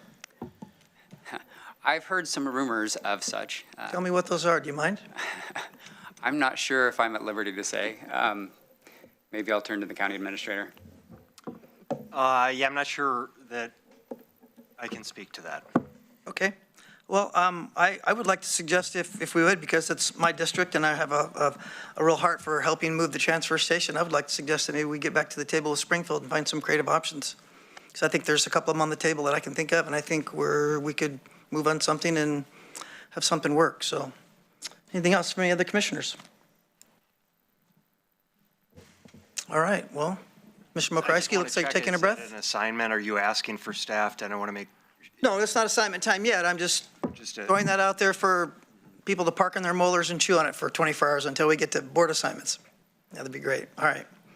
All right, well, this item is completed. I thank you, gentlemen, for this. I know you have the next item up for grabs here. It's our 11B item, our discussion and the update on waste exportation on the Waste Management Division budget per board assignment. It's also dated back in February 25th of 2025. So I'm excited to hear what you have to say about that. Mr. Mokryski, go ahead and introduce Chair. Sorry, as they're setting up the presentation, I just want to make some introductory comments, and I'll have some comments throughout the presentation as well. I want to set the context for you. This is very easy for us very quickly to get into the detailed nuances and sort of feel buried in the weeds. And so as we do that, and Jeff is going to in a moment walk through how our community system of waste management functions, Dan's going to then dive into the details around this issue related to the system benefit fee and the impacts specifically on the waste management budget and really back to the community system that we're talking about. But I want to just paint this picture for all of us as we get into those details to understand really the broader policy question that we are wrestling with. So first, Lane County government is recognized as by the state of Oregon as the solid waste authority for the Lane County waste shed.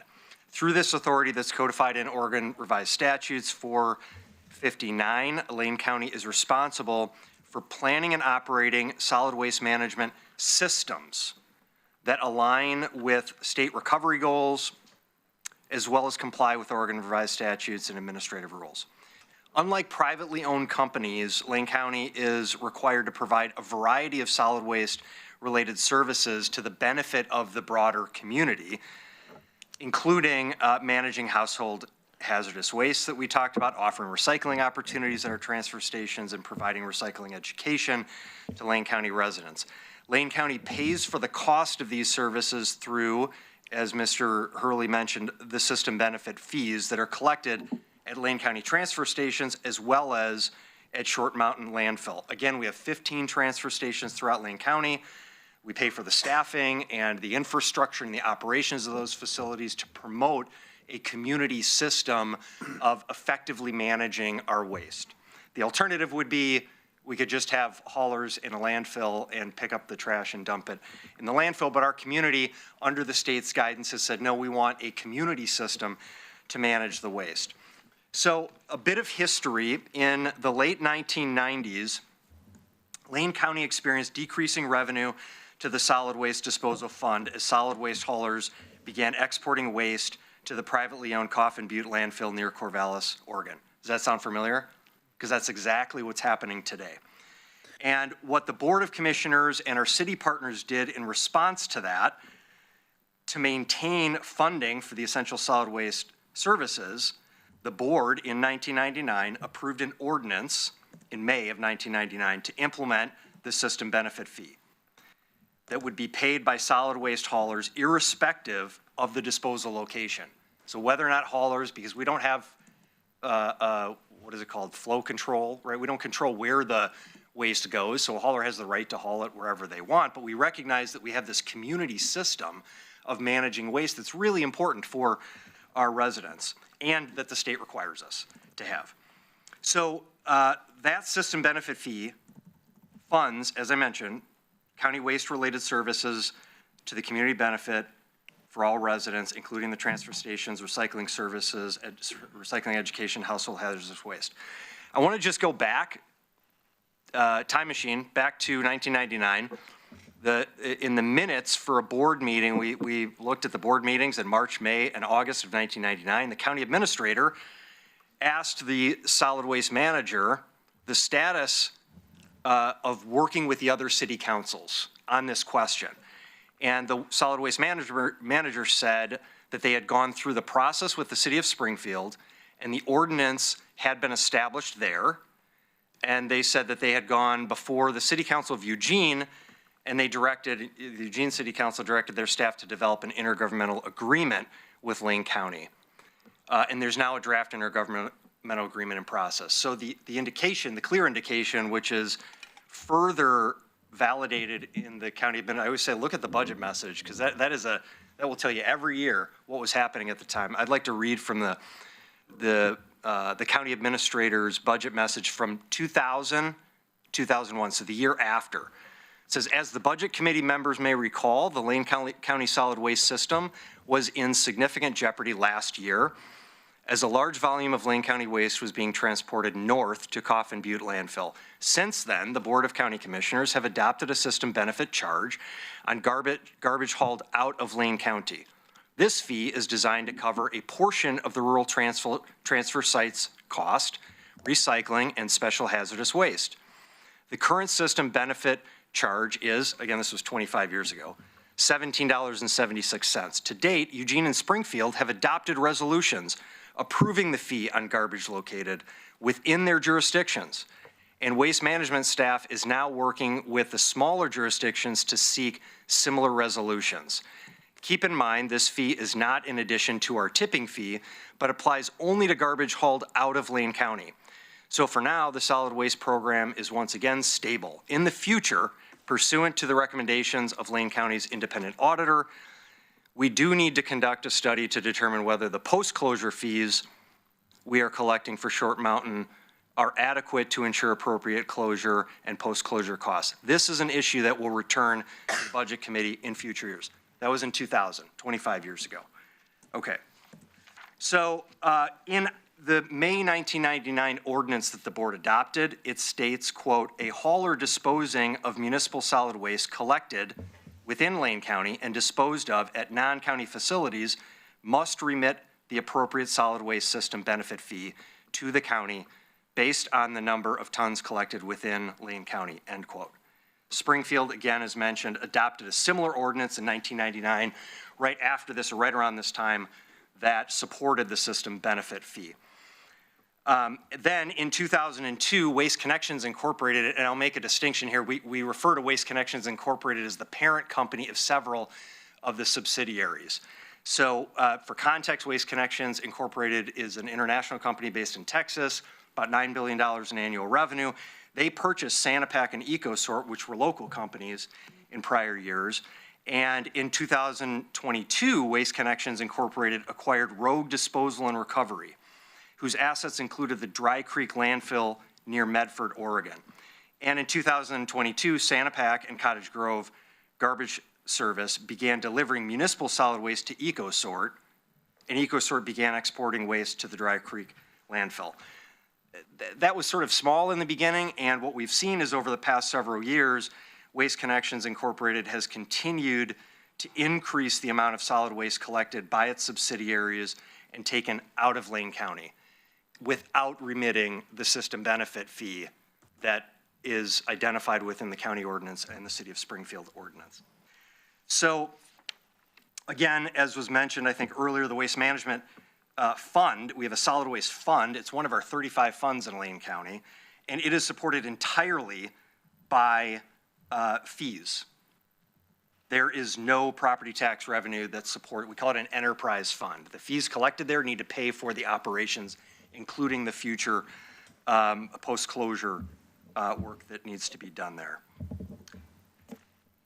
So finally, I would just say that, and this is sort of to bring all of this together as we get into the details, would say while Waste Connections Incorporated as a private company may have the legal right to haul waste out of county, it begs the local policy question about how we, as public officials, maintain a community system for our residents. So we have an international corporation, and when that happens, an international corporation acts in a manner that negatively impacts the local system, then we have to contemplate, okay, what do we do about that for our residents here in Lane County? So I want to be clear, this is not about pointing fingers, it's about asking questions. So we have a lot of information that will be presented today. We did just receive a written response from the law firm representing Waste Connections Incorporated this afternoon. We've looked at it. You know, I sort of glanced through it. I didn't see anything that was new, so I appreciate the commissioners allowing us to share this information today. You know, there's certainly some legal or different interpretations of some of the elements of the facts that we're going to outline here, and we're certainly want to have those conversations, have been open to that and continue to be, but we do feel an obligation to the public to engage in a transparent process where at least we understand what is happening, and then our policymakers can make decisions. This policy body, along with the Springfield City Council, can make decisions about what is in the best interest of our residents. We do believe that a potential solution here is an intergovernmental agreement with the city of Springfield. And we're in those conversations. Springfield has been and continues to be a wonderful partner, and we continue to engage in those conversations. We just had a meeting last Friday with the assistant city manager and their assistant city attorney, and those conversations are ongoing. So I think I will stop there, and I'm going to turn it over to Jeff to walk through kind of the system, how it functions, and then Dan will get into the specifics. Great, thank you. Okay, and so I will start with basically showing you all the features of the system, you know, of our division and what we do on that next one. So as Steve said, we are the Solid Waste Authority. We're an enterprise fund, and we employ about 120 people, 90 of whom are benefited folks that receive benefits, and that's full-time, part-time folks. This is a list of all the programs that we provide, and, you know, I think, again, sometimes, you know, folks don't realize kind of the breadth of our and the scope of our services. So we'll go through these relatively quickly. So we'll start at the top there with our waste acceptance folks, and so those are the folks you see in our fee booths when you go to a transfer station or the landfill. They did over 370,000 transactions. A transaction is a touch point with a person, so that means that 370,000 members of our community, some of them multiple times, came by, talked with one of our folks. Our folks screened 370,000 individual loads to ensure nothing that isn't supposed to be disposed of was disposed of improperly, helping them save money by telling them how to load, you know, their vehicles and, you know, where to put recycling, things like that. It's about $24.4 million in revenue. Our transfer operations are basically how we get all those materials from all those transfer stations to the right place. And so that is those tons that go to Short Mountain. It's also those tons of recycling that go to our partners like International Paper and EcoSort, Pacific Recycling, Lane Forest Products, right? Those places that we take it so they don't end up in the landfill. And so that's the breadth of that system. The transfer stations, we talked about having 15 of them. Again, the most in the state. I don't know of a county system that has this many transfer stations. And so, you know, we like to say we provide the highest level of service to our county out of anybody. So that includes the maybe 20 people that show up at Sharps Creek on a Saturday and the 1,000 that show up at Glenwood on that same Saturday, getting that same level of service across the county at all those transfer stations. And so we have Short Mountain. So this is the disposal portion of our operation. So this would be on par with when you see a privately owned landfill. This is what they do. right? So out of everything that our division does, this is what they do at other landfills. They do the disposal operations. And so that waste number is every ton of waste we take in. That's asbestos, that's soil, that's all sorts of things. So that's not just MSW, curbside trash, right? That's why that number is so high. We have a leachate problem in this area, which is going to happen when you're in a place that has a lot of rain. If we could ship it to Arizona, they want it. They would love to be able to improve their compaction by getting their stuff wet. And then, you can see the EPUD system, and we'll be talking tomorrow, I know, with our county council about a potential new agreement to continue and build upon this partnership with EPUD and find a way to extract more of that gas and have it go onto a gas pipeline with those 3 partners. So very proud of the work we do there. Steve mentioned our funds. These are our reserve funds that we're required to maintain closure and post-closure. Essentially need to have enough money that the DEQ said, we don't like landfills anymore, close it tomorrow. We could close it and then do our post-closure care for the 30 years that we're mandated to do that. It shows how many years of life we have remaining. I will say that 44, it just came up to 44 because we just closed landfill cell 5, and so we're excited to be able to do that and have a closure event there so we don't have as much open landfill. Recycling and waste reduction activities. We have a lot of categories of recyclable items. We work with partners like Bring and Mecca and St. Vincent de Paul. The Toolbox Project, a bunch of 4J schools to provide education activities. We do policy work for the Recycling Modernization Act for battery EPR so that we can get batteries out of the landfill. We're leading the state on trying to get a change for that so that we can get those out of the landfill. So we do a lot of policy work. Again, other landfills don't do that because they run a landfill. They don't do all these operations. Our special and hazardous waste, I know some of you already mentioned that. We have that free household hazardous waste system paid for by the system benefit fee. We subsidize the commercially exempt generators, so companies that come in and set up appointments pay less than it would normally cost because the system benefit fee helps with that. We do our roundups in Florence and Vida and Cottage Grove and other rural areas so that we take the show on the road so they don't have to come all the way into Glenwood to get rid of those materials. And then our nuisance abatement program, a couple things. We did 900 cleanups last year with 2 people. Most of what we're picking up are things like tires, mattresses, which, by the way, are now free to dispose of at Glenwood. We picked up 134 appliances, most of which are free to dispose of at all of our transfer stations. So I just bring up that this doesn't go away if we make everything free at the transfer stations, but they do a lot of really great work out there. And then our environmental service folks. So if you've been to Quamash Prairie, they manage that, which is our wetland mitigation site for the landfill when we build out the landfill. They also bring school groups out there that work at that location. And then our environmental permitting and monitoring for future landfill cells, they do the landfill emissions monitoring. We're going to highlight somebody next week here who really helped us kind of take that to the next level. Our stormwater monitoring and then monitoring of all those closed landfills. And so, again, just wanted to give a brief overview of everything that we provide, and really everything that you just saw outside of the landfill is pretty much what we use the system benefit fee to pay for.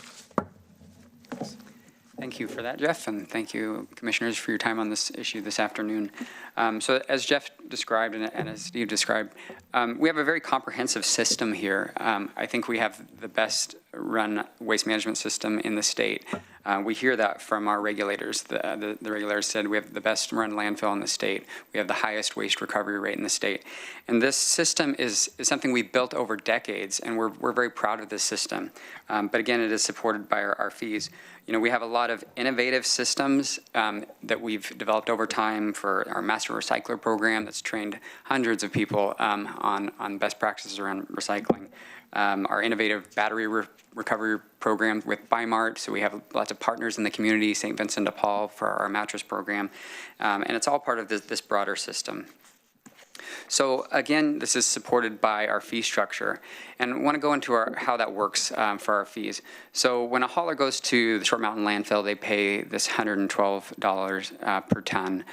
They get a 4% discount there that happened when we said that they can no longer dispose at Glenwood, where we used to transport all that waste from the Glenwood transfer station.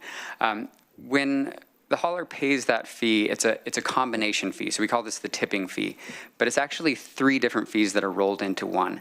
The first component is the disposal fee. As Jeff said, you know, if we were a privately run landfill, that would be the component, that would be the rate.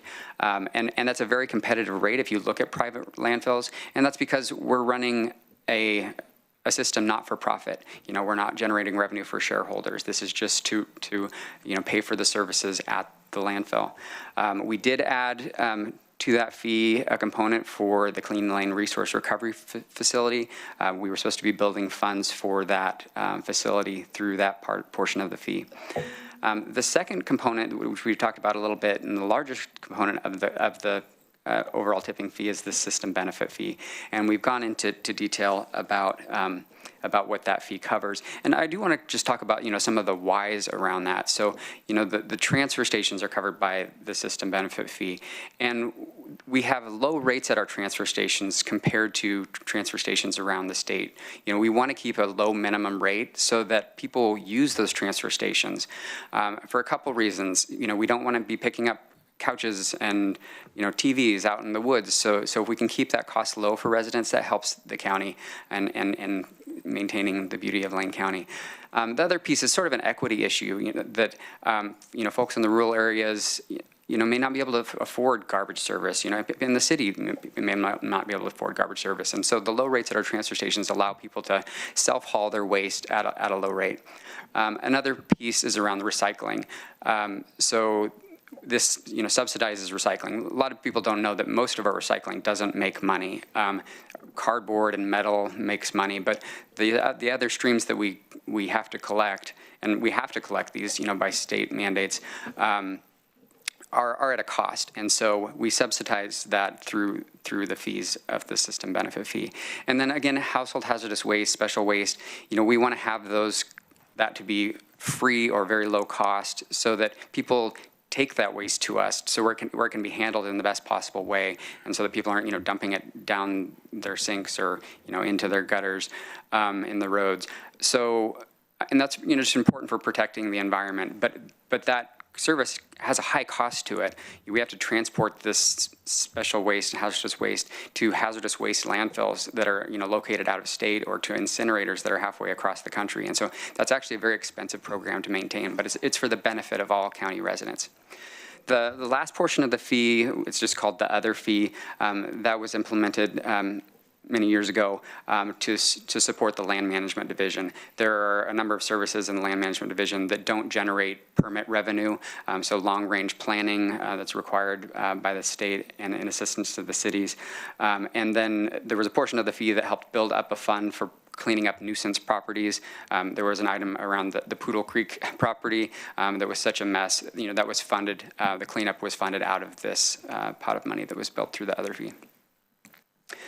So, and it's important to, when we talk about what the haulers pay at the landfill, that $112, and when we've done fee increases over the years, that the cost that ultimately flows down to residents, the disposal cost is just one part of a hauler's cost. So for the average residential waste bill, the disposal cost at Lane County is about 20% of that bill. The other 80% are other hauler expenses, you know, their employees, their trucks, their fuel, and so when we do an increase to our fee, it's not a one-to-one to what customers, you know, receive as an increase on their bill.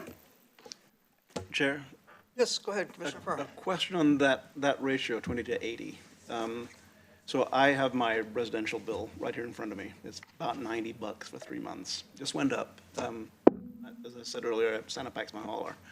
A few months ago, it went up a certain amount. So of that $90 that I pay every 3 months, according to this formula, 20% of that, roughly, goes to Lane County for the disposal fee. And the other 80% covers the hauler, whether it be Sanapac or whoever it may be, covers their expense. That's correct, Commissioner. On top of that, if you're in Eugene, the way it works in Eugene, so they license multiple haulers.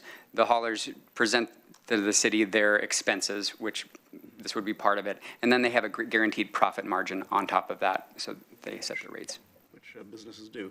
So then, of my $90, about $18 goes to Lane County, and about $72 goes to the hauler, which in my case is Sanapak. Correct. And that could be a little higher for commercial accounts, up to maybe 30%. So how does this system benefit fee, and we'll call it SBF, how does this get paid? So if someone brings their waste to one of our transfer stations, they pay that combined rate, and so a portion of that is the system benefit fee. Solid waste haulers also, if they're using the landfill, that gets paid at that time. It's supposed to be paid per lane code, also for areas where the system benefit fee applies. And so in lane code, that applies to waste generated in Lane County. However, we aren't able to apply lane code within cities. And so we, as the county administrator explained, we entered into intergovernmental agreements, and I'll have a slide about that, with many of the cities to be able to enforce that code. And in some cases, such as the city of Springfield, they adopted their own ordinance around the system benefit fee. So if waste is hauled out of the county where the system benefit fee applies, the hauler is supposed to remit a report saying how much tonnage went out and provide payment at that time. So those are supposed to be due by the 25th of each month. And this is all spelled out in Lane Code Chapter 9, and I'll show a couple sections of that. So here's the introduction part of the system benefit fee, and you can see the fee is assessed against the weight of any municipal solid waste generated inside Lane County. And the fee will be collected by the division from the hauler of such waste. And I think we're going to get into some potential arguments, with Waste Connection about who is a hauler, where is the waste generated, how do we define that? But those are conversations we're still yet to have. This is a little bit further down in Lane Code where it talks about how the hauler must remit the appropriate system benefit fee based on the number of tons. And so this map shows where the system benefit fee applies. So in the light blue area, so all of our unincorporated area of Lane County, any waste that is picked up there, it either goes to the landfill where the system benefit fee is paid, or if it's exported, the hauler is supposed to remit the system benefit fee. We have active intergovernmental agreements with the cities shown in orange there, so Florence, Eugene, Cresswell, Oak Ridge. We used to have an IGA with the city of Cottage Grove that was rescinded a few years ago. I don't know what the history is with Coburg or why we didn't have one. We also don't have one in Junction City, but the hauler there, that's in a different color, blue there, because the hauler there does participate in remitting the system benefit fee. The hauler operating in the Junction City area has been remitting system benefit fees for more than 10 years for the waste that's collected outside of Junction City. Vice Chair's got a question, please, Mr. Hurley. Thanks, Mr. Hurley. So Junction City is their own hauler? They're paying that? Junction City, it's my understanding, Republic Services is the hauler for the Junction City and the surrounding area, but maybe that's not correct? Nope, that's not. Okay. So I'm not sure who the hauler is then. Junction City themselves, they have their own waste management. Okay, so maybe it's just the area outside of the city that I'm talking about, because we don't have an intergovernmental agreement with the city of Junction City, but I'm talking about what is picked up around the city. Outside the city. Yes. Yep, got it. Thank you for the clarification. So haulers not remitting system benefit fees. So again, the county administrator explained, who Waste Connections is a very large mega corporation that operates in 43 states and into Canada. So Waste Connections owns Sanapak and EcoSort. So waste within the city of Springfield is subject to city code, and I'll go into the city's code in a little bit here. We aren't able to apply lane code within the city. Waste outside of the city of Springfield, I have observed and documented waste being picked up in the area outside of the city and being mixed in with waste being collected in the city, and it's our understanding that the waste being picked up in the city is going out of the county. EcoSort is a construction and demolition material recovery facility. So they sort debris and recycle what they can. And then that waste used to go to Lane County, to the Short Mountain landfill. That's located in the city of Springfield. However, it receives waste from all over Lane County. There's a lot of waste that is generated in Eugene, but comes to EcoSort. And as of about a year ago, all of that waste is now being exported down to the Dry Creek landfill. The city of Cottage Grove, again, rescinded their system benefit fee agreement with us, the intergovernmental agreement. And the hauler there has been picking up waste not only within the city, but also within the area around Cottage Grove, and that's all been mixed and transported up to EcoSort in Springfield, where it's then been exported down to the Dry Creek landfill. And we have been in conversations with the hauler down in Cottage Grove. It's our understanding that they understand how this works, and that they will be willing to pay that fee going forward, and would like to propose something as for paying back fees on waste that was not previously remitted for payment. This gets to the issue with Springfield. So again, we thought we had a solution back in 1999 from our records where this code would be applied in the city of Springfield. And so you can see the language there, and that may is a problem. There may be added to the maximum rates this fee above what the maximum rate that the city charges for the imposition of Lane County disposal system and benefit fees upon the hauler by Lane County. So, from our perspective, that's clear what the intent was there in the city's code, and we can look back to the minutes from when that ordinance was adopted, that there was this discussion around the system benefit fee.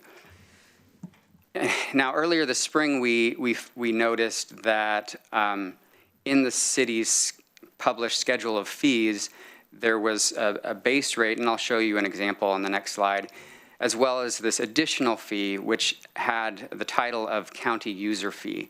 And so it's now our understanding, we received communication this morning from Waste Connections that they began waste hauling in May of 2023. They purchased the Dry Creek landfill in 2022, and they said that they've been gradually increasing the amount of waste exported. So from 2023, 2024, and into 2025, there was this county user fee that Santa-Pac collected. It's not shown on a resident's bill, but it makes up the total in the schedule of fees that I'll show you next.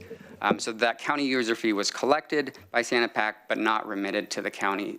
And in July, it's my understanding that Santa-Pac gave the city a new schedule of fees and changed that title county user fee to disposal fee, but it didn't change the rate structure.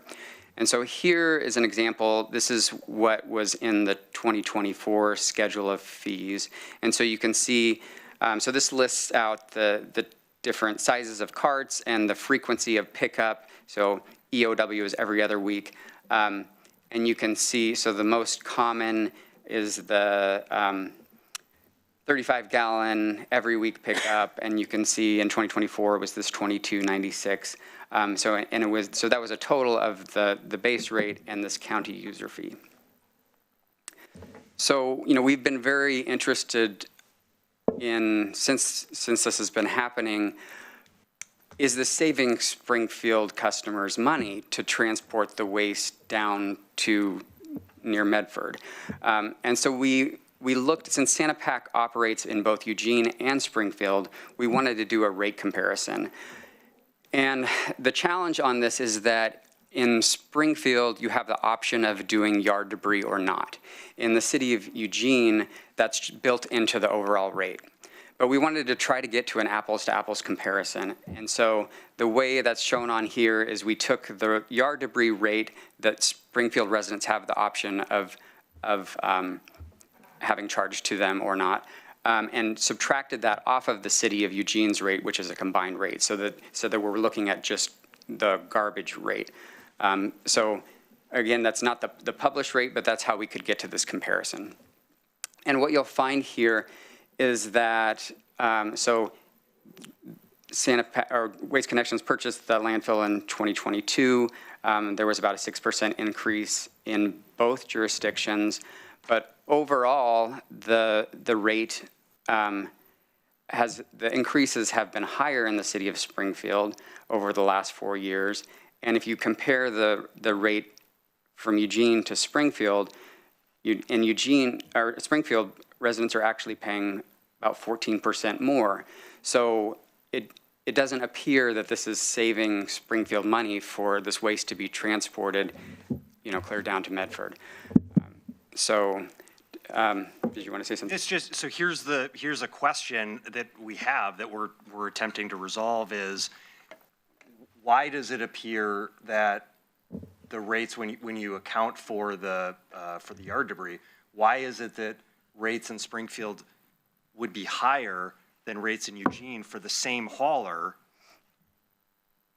and the system benefit fee is not being remitted? We know that's the case, and we heard from from Waste Connections today in their letter. Essentially what they've said in their response to us is that they're not going to pay the fee, and we don't have the authority to enforce that.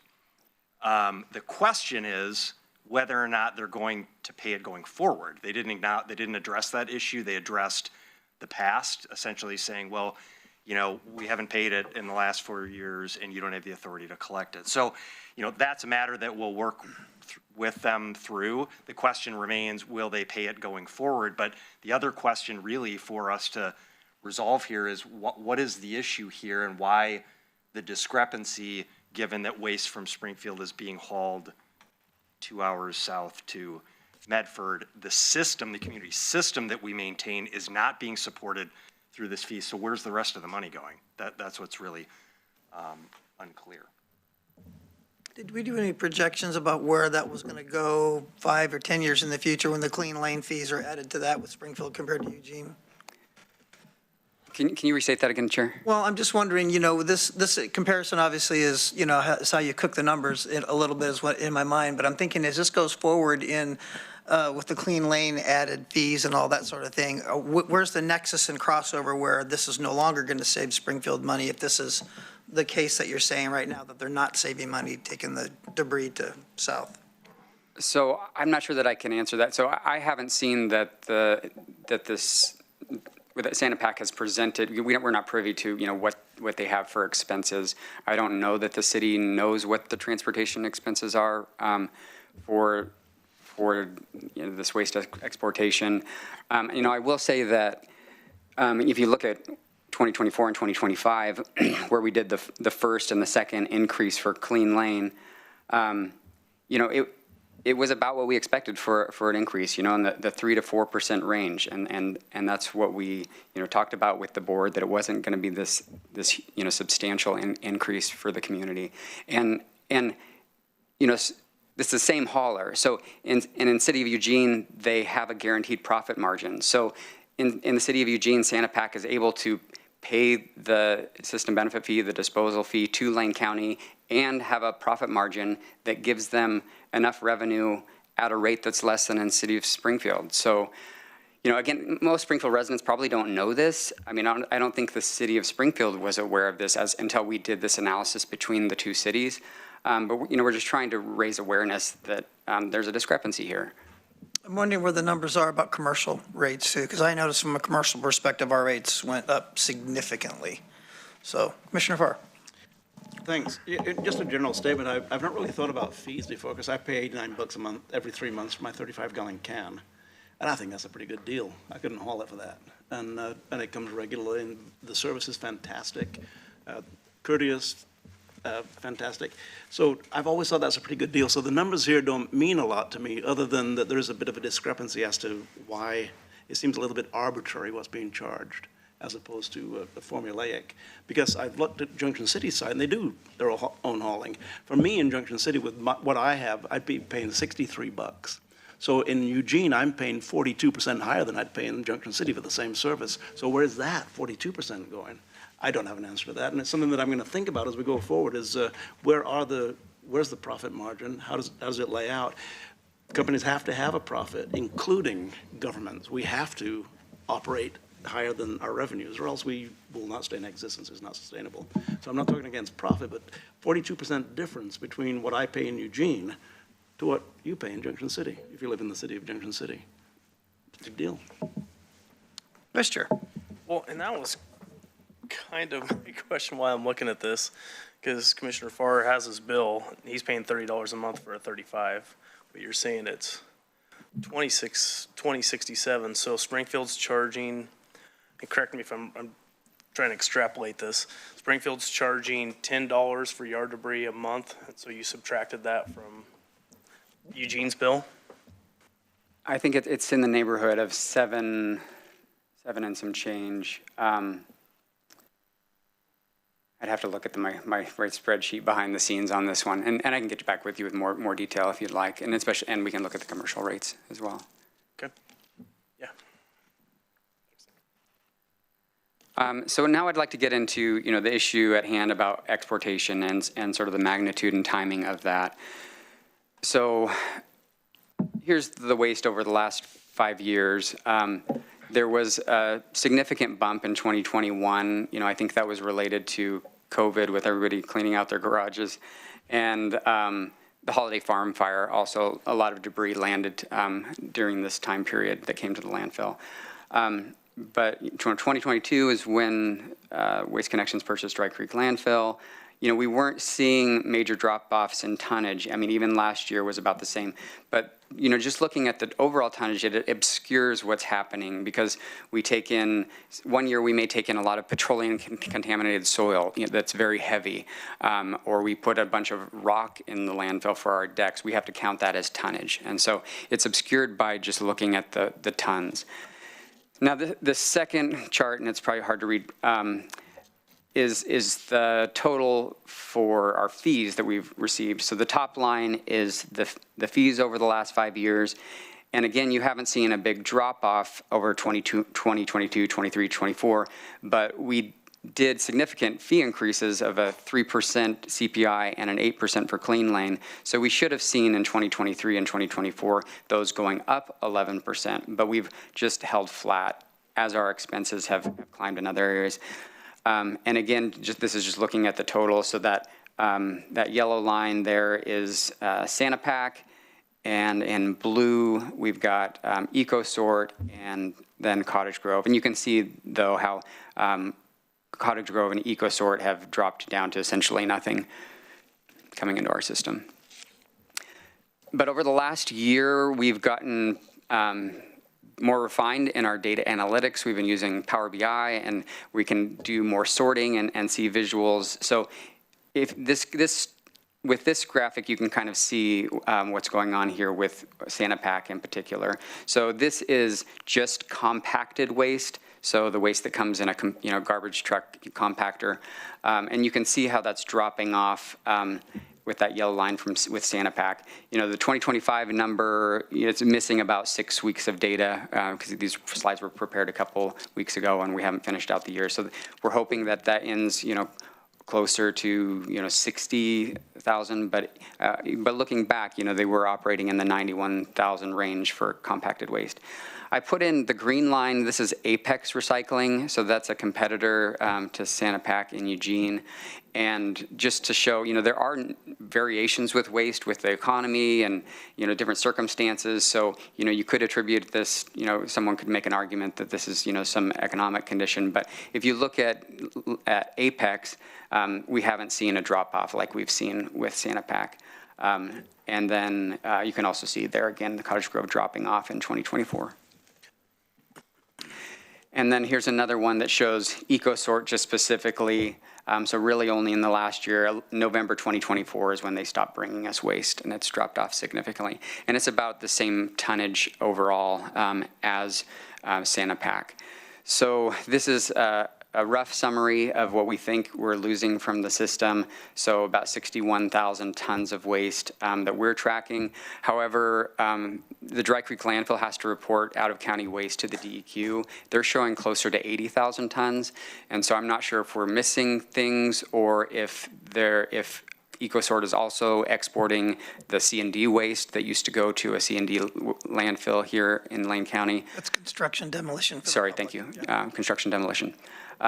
But in total, so over the last fiscal year, this has had a huge impact. So we're looking at over $5 million as a revenue decrease. One point I would just make that after we sent the letter to the three entities about a month ago, we immediately received a response from Cottage Grove haulers seeking to work with us on responding and making payment and working on a plan to do that. So very much appreciate that response. And again, we just received today the response from Waste Connections saying no, they will not pay it, and we don't have the authority to enforce. So we want to do a Question, couple. Mr. Early, if you don't mind, not to, I mean, the industry of trash is what it is. I mean, was there any expectation in 2022 when Santa Pac bought the Dry Creek facility that there was going to be a change in trash flow, or was that something that was brought to the board before we decided to vote on Clean Lane based on a 300,000 tonnage estimation? We did, Chair, we did have conversations with the board about that this was a possibility within Springfield, because at that time, we didn't know about the city's ordinance. We only knew that we didn't have an IGA, or we thought we didn't have an IGA. There's still some question around maybe there's an IGA, but we've never been able to find documentation of that. But we knew that this was a potential risk, but I don't think we thought that they would be able to make this pencil economically driving waste 3 hours south. It has been unfortunate. And I would just say that if the system benefit fee is actually remitted, if that's imposed and remitted, it makes it really difficult to figure out how that can be justified. So that's another question, is like, oh, well, is this only manageable because they're not contributing to the system, right? Or would it, because what we saw in 1999, when the system benefit fee was first imposed, this is what was happening, is haulers were hauling north to Coffin Butte, and the board and city council said, oh, we need to get this community system under wraps here, right? Because that's really valuable for our community. And we established the system benefit fee. And what happened? It changed that dynamic. And so again, we're seeing the same thing. History repeats itself, doesn't it? So the dynamics around that, around the ordinance that we know exists, the intergovernmental agreement that in documents we have indicate that it does exist, but neither us nor the city of Springfield have been able to locate that. So that's why we've raised that as a potential solution moving forward. So we want to do a couple comparisons. Again, to make this point that we are supporting a system with our waste disposal fees at the landfill. Often the haulers say our rates at the landfill are too high. But if you look at just the disposal fee, which is for the landfill, and you compare that to other landfills, we actually have lower rates than Dry Creek to the south and Coffin Butte to the north. If you add in the system benefit fee component, that brings the Dry Creek rate up to $133, which our rate is at $112. And the next comparison here, these are rates, residential rates at the curb. And so we already talked about Eugene and Springfield. So we have a unique system here where we have a county-owned landfill and then we have private haulers. Now in Jackson County, now that Waste Connections has purchased the system down there, they have what they call by their business strategy as a vertically integrated system. So they own the whole system from the collection to the transfer stations to the landfill. And if you look at the comparison between what we pay in Lane County and Jackson County, they're actually paying significantly more where the hauler there, owns the whole system. Comparing to Marion County to the north, again, we're paying lower rates. And so that's because the cities and the counties still have to provide these system benefit fees.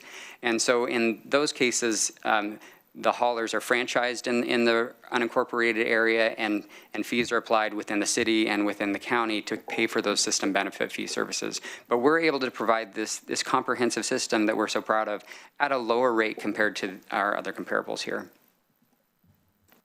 And so let's get into the financial impact. Again, it's been enormous. So this goes back a number of years. 2016 is the farthest there, but if we went back to 2014, some of the Commissioner Farr would remember we were in a crisis situation there where our revenues and expenses were about the same, and we weren't able to put money away for future expenses. So at that time, we talked with the community, and the community was loud and clear that they didn't want us to reduce services or close transfer stations. And so we did a significant fee increase at that time. And then we've kept up with CPI, Consumer Price Index increases over the years. Again, there's this bump in 2021 when we had the unexpected increase of tonnage. So there's the revenue increase there. So the green line is the revenue, the red line is expense. And you can see now here, 2024, 25, we're just, hitting or slightly over our expenses now. And you can see the red line, 23, 24, the inflationary expenses that we experienced all after COVID. And so, what we're supposed to have is this gap between revenue and expenses where we have these excess revenues. Well, they're not just excess revenues. These are essential savings that we need to make to put towards our future needs. So that's development of the landfill. So landfills are very expensive to construct. Our next phase or sell of the landfill, we're supposed to start construction in 2028. So just 3 years from now, we have no savings right now. We should be putting a couple $1 million away, each year for building a reserve for the development of the landfill. We're going to be in a crisis situation here in Lane County if we don't get this resolved. Closure and post-closure, so we cap areas of the landfill as they get to final grade so we can reduce the amount of water coming into the landfill that we have to treat and have better collection efficiency of the gas. So that's the closure fund. We're supposed to be putting money away for that. We can't do that right now. Post-closure, we're supposed to be putting money away for long-term care of the landfill after it closes. We can't do that right now. And then the Clean Lane Resource Recovery Facility, which is why we raised fees a couple years ago. We're not able to put money towards that project. So here's a quick timeline of a few of the actions that we've taken.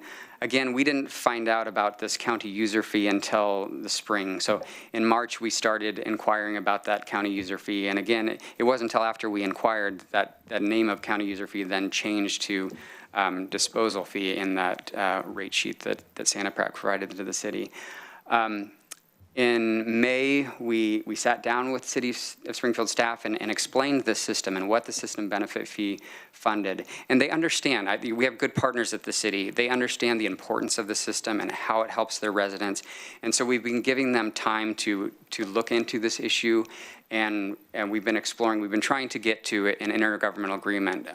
If the city isn't able to enforce on their code, because maybe it's that May language, if we can have an intergovernmental agreement where the county can then enforce lane code, then, we're happy to then do that enforcement piece to make sure that we receive these essential revenues. In August, we sent a draft of an intergovernmental agreement, and we were also told about that time that Waste Connections would be contacting us. I think it was in October. We had not heard from them until, so we sent a letter in November saying that we believe these fees should be paid. We've, in the last couple of weeks, have received some correspondence around that, essentially saying that they don't believe that they need to pay the fees. So that's unfortunately where we're at, that we don't really have solutions. But for next steps, we plan to continue to engage on this topic with the City of Springfield. We met with them just last Friday and explained, the urgency around this, and I hope that we can get to an agreement there. We are moving forward with trying to collect these delinquent system benefit fees. And then we suggest that in the spring, as we go through the budget process in particular, that we have some work sessions with the board. We're going to have to address this one way or another by either increasing revenues, and no one wants, higher fees, or decreasing expenses by reducing services or eliminating services. So those will be some hard conversations, but we'll have to have that in the months ahead. And that concludes our presentation, subject to your questions. Thank you, Mr. Hurley and Mr. Orlandili. Very good, very concise, a lot of numbers. Thank you for presenting that in the way you did. Appreciate that very much. I'm curious, just to lead off, just if I can, I did a little research in 2022 on December 6th, there was a motion and a mandate from the previous board that the motion was to direct staff to work with city partners and return with the contracts That was in 2022, and I'm wondering, because it looks like we don't have contracts with the city of Springfield, or we're looking for those. I'm wondering, here we are in 2025, at the end, 3 years later, was that something that we've been in negotiations ever since, or was it kind of a passive contract negotiation, or was it not pursued very heavily? We weren't pursuing this heavily until, we started to see this major tonnage impact. And we've been, trying to find records on this because there were, some discrepancy of whether there was an intergovernmental agreement. Due to the researching on that, we finally, found this county user fee and the ordinance. But we've been at this, really since last spring. Okay, and is it my understanding, we don't have a verifiable record of contract with the city of Springfield? What we have is what we think is, I believe, is an ordinance from minutes from a meeting. Is that what we have? That's correct, Chair. Okay, great, thank you. We have, again, the budget message from the county administrator in 2001, where he specifically says we've executed intergovernmental agreements with the city of Springfield and the city of Eugene. But no one, either at Eugene or Lane County, have been able to identify that. So we do have the ordinance that Springfield adopted in 1999. I would think they would have records on that too, yeah. Commissioner Farr. Thank you. And I don't have any comments other than I just want to make sure that I've got some accurate and clear information. And I'm looking at the regional rate comparisons slide, which has Lake Eugene at 20.667. I'm not sure what that corresponds to because, like I say, I pay $30 a month. So there's some calculation involved there. I just want to make sure that the 20.67 in Eugene on this and 23.56 is apples to apples. Again, Use of an accurate term. yes, we got this data from the city of Eugene of what their rate is, but we did that adjustment for the yard debris to get to that number. So, the rate in Eugene would be, I can't recall what it was $7 and some change for yard debris in Springfield. If you add that to the Eugene rate, that would be your rate.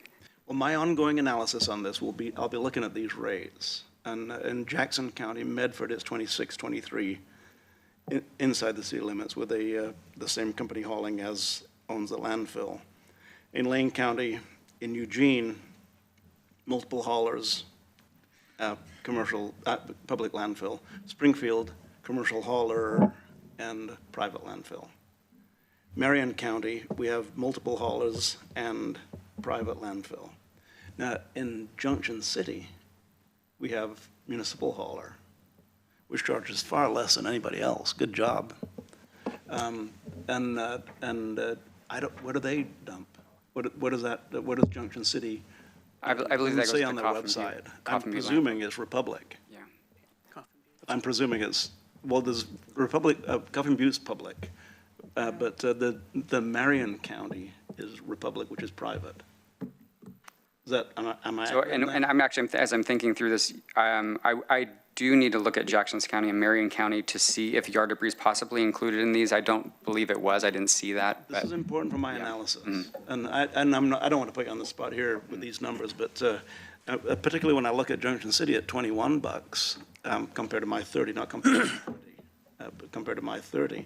You know, I'm looking at where that is. And also a comment that you made that, and I do recall this from 17 or whenever it was that we made the larger adjustments, that that haulers were complaining about high fees at Short Mountain. But the slide shows that the Short Mountain portion of what the haulers charge is only 20%. Haulers charge 80%. So, and let's not dig into that right now, Dan, but these are the questions I need answers to, because I'd like to know where the fees are, where my money's going, and where my equivalent homeowner in Jackson County's money is going, and in Junction City, for that matter, where their money is going. Now, the other Commissioner, I'd thing be I happy will to sit mention- down with you and, go into more detail or with any of the commissioners. I just want accuracy. Yes. You know, and when we have people over here and people over here, rarely do people over here on the ends give you accuracy. You know, you have to kind of extrapolate toward them, interpolate toward the middle to find where is accuracy, and that's what I'm looking for. Because as we make our analysis, personal analyses that help us make our policy decisions, we need accuracy. We need absolute accuracy. The other thing I will say is that in 1999, I was on the Eugene City Council, Steve, I was there when this was happening, but on that side of things, and I remember it. Don't remember the details, I could go back and look at the details, but I was there, and it was a big deal. And it was at that point in time, I believe there was a period of time where City of Eugene did not allow haulers other than Sanapak to haul in Eugene, and it's around that time that other haulers began hauling in Eugene, because I remember one city councilor was saying, well, then we'll have 2 trucks a week on my street. Okay, so, I mean, it's all a part of the same discussion, but the bottom line for me is I need it to be accurate in order for me to make an accurate analysis and make my personal policy decision, which is a part of a 5-person decision. And if I can just, this is all good information, and the one thing I just want to say is, there's a lot of things that we don't fully understand. That's why we're asking these questions and trying to get, information to validate all of this. At the end of the day, what we do know, again, what the Board of Commissioners in 1999 also knew, was they were facing an issue with the ability to maintain the community system.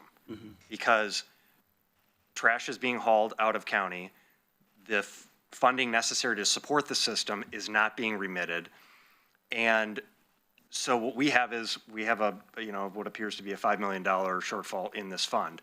So the community system of waste management is on the brink of crisis. And the question is, regardless of how all that shakes out, what are we going to do going forward to stabilize this system? And so that's ultimately, we got to get answers to all these questions, and we're hopeful that we can resolve some of these. It's very confusing about why the rate structure is the way that it is and where the money is going. I agree with you, Commissioner, about that. And we want to try to get resolution to it. But ultimately, we're trying to find a solution to be able to maintain this community system of waste management. And as a public service employee, I'm answerable to the people who elect me. I'm not answerable to ownership, and I'm not answerable to a board of directors. I'm answerable to the people that elect me, and that's why accuracy is really important.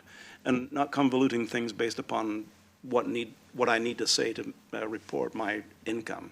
I mean, what we really need is, how do we actually make the best decision for the people that we serve? The long-term best decisions for the people that we serve.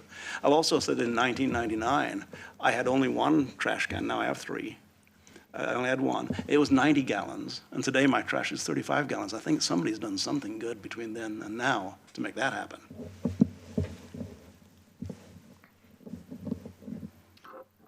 Commissioner Trieger. Coffin Butte is now privately held by Republic, is that right? Yes, they've That's been my privately held understanding. for many decades. Yeah. Yep. So Yeah. do we know how many public entities are still operating landfills in Oregon? Not very many, Commissioner. That's becoming increasingly rare, as these large waste companies are buying up landfills. And same thing with hauling companies. There's used to be a lot of mom and pop hauling companies that, there used to be a couple on the coast that are now owned by Waste Connections.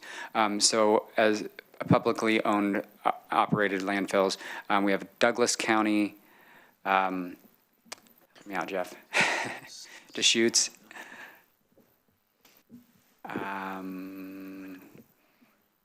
not many. And so in fact, in 99, when you're referencing, Sanapak was a privately owned small local company that has since been vertically integrated, along with, right, very much like, where vertical integration seems to be a trend, and we see what it's doing for consumers.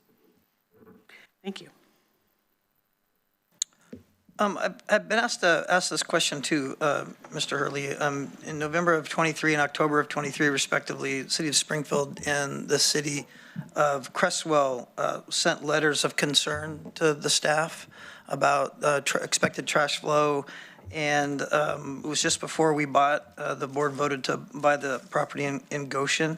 And I wondered, did they ever get responses back from those? Or is that something that we're still waiting a response on? They did not get responses, Chair. The board ultimately, the board received that communication. The board ultimately decided to move forward with the Clean Lane Resource Recovery Facility. At that time, we estimated that would be about a $2.50 increase on people's rates phased in over 4 years. If you look at our rates in comparison to those Jackson County, Marion County, even with the Clean Lane increase, we're still, very competitive. And I know that we had a discussion a while back about flow control, and I knew that, legally we can't advocate flow control on that. Has there been an official legal position put out with any of the counties or excuse me, the cities that were considering joining an IGA or having them come to the table? Would our county council like to talk about that? I mean, my recollection from that time, do you want to? Yeah, flow control's a kind of a big issue. We don't engage in it because we don't have any franchises to begin with, so we're not attempting any flow control at this moment. There are limits on how far a municipality can go in terms of directing flow control. I'd prefer to leave it at that right now because it gets pretty involved and probably well beyond your question. Well, I was just curious because the demand letters we put out for fees to be recovered, I'm just wondering if we're going to be in a long and involved legal battle for this to get clarity and concise numbers back. Is that something that we're expecting or not hoping for, or what's our pulse for that? I'll let county council speak to that. Yeah, and I don't know that I'm prepared to speak to it yet. In terms of the flow control issue, since we don't engage in flow control right now, but we do impose a fee for all solid waste collected in Lane County, unincorporated areas, in any city that has an IGA. That's not flow control. That's charging a fee for waste collected within the county. Okay. Well, if I said this before in the meetings, I want to say it again. I want to make sure we're respectful to those folks that are our partners in the community, especially Sanapak. As Commissioner Trigger described, 1999, they were a mom and pop shop. And like I've said before, their Sanapak logo is on every kid's baseball field and football field around this area. And I would like to be respectful and treat them fairly and not create accusations within the public sphere that make folks think that they're less than incredibly integrous. So. Yeah, and Chair, I just want to be very clear, as I said in my opening statement, this isn't about pointing fingers, it's about asking questions. We have a lot of questions. We want the facts, and we want to transparently understand the facts ourselves so we can support this community system, and we want our partners at the City of Springfield, the residents in Springfield, and throughout all of Lane County to understand this information too, so. Vice Chair. Yeah. So I was sitting there thinking, up there it says compacted waste, and sounds like that's what Sanapak is hauling away, is compacted. It could be more than that, Chair. So they provide drop box services in the city of Springfield that are being hauled away, and then their EcoSort, their sister company, is hauling all of that waste out. Gotcha. Okay. So I was just thinking, because if you measure, clearly according to your slides, you measure and weigh compacted residential garbage different than construction debris. So, right? We weigh it the same. I mean, we have a per ton, but we charge it at different rates. Do you want to add anything to that, Jeff? At the short amount, we charge them the same for those three. They're C&D, they're loose, and what we call compacted, and they get the discount for the convenience for us, for them to bring it there. So there's not you may be referring to at the transfer stations, there's a different rate because we're hauling it, and the weights can be different with C&D, so. And some of there's a lot of different fee types for the different types of fees, and some of them are at the same rate. So we'd have to look at our schedule of fees to go more into detail with that. Yeah, I was going off of fees collected, tons of compacted residential waste brought to Short Mountain by specific haulers. So that tells me that you're measuring tons of compacted residential waste versus construction debris also. Yes, Vice Chair. In that one slide, it was sorted specifically by that fee type. Right. So then we should have seen compacted waste from Sanapak go down once they started hauling. So, Vice Chair, and as they said in their letter, it was a gradual process. So we really didn't start, seeing it to an alarming level until over this last year. And over this last year, we've been trying to work with the city of Springfield to try to work through this issue before, having a big fight about it with the haulers. So then it sounds like Springfield's garbage is what's going down south, going to Dry Creek. That appears to be primarily an EcoSort. So the EcoSort is in Springfield, but that waste is coming from all over the county. They just slowly, this neighborhood's going to go to Dry Creek, and then this neighborhood, they didn't say, hey, anything picked up in Springfield's going south. So I think everything it's my understanding. I don't know. So we haven't gone to them. So part of Lane Code is that we can ask them to open up their books and get records, and we have not gone to that step yet. So I can't, but it's my understanding that all the waste within the city of Springfield is going out. And then I've observed waste outside of the city of Springfield being mixed with city of Springfield waste. So I believe that there's also waste that's, but I haven't followed the truck all the way down to Dry Creek to know that.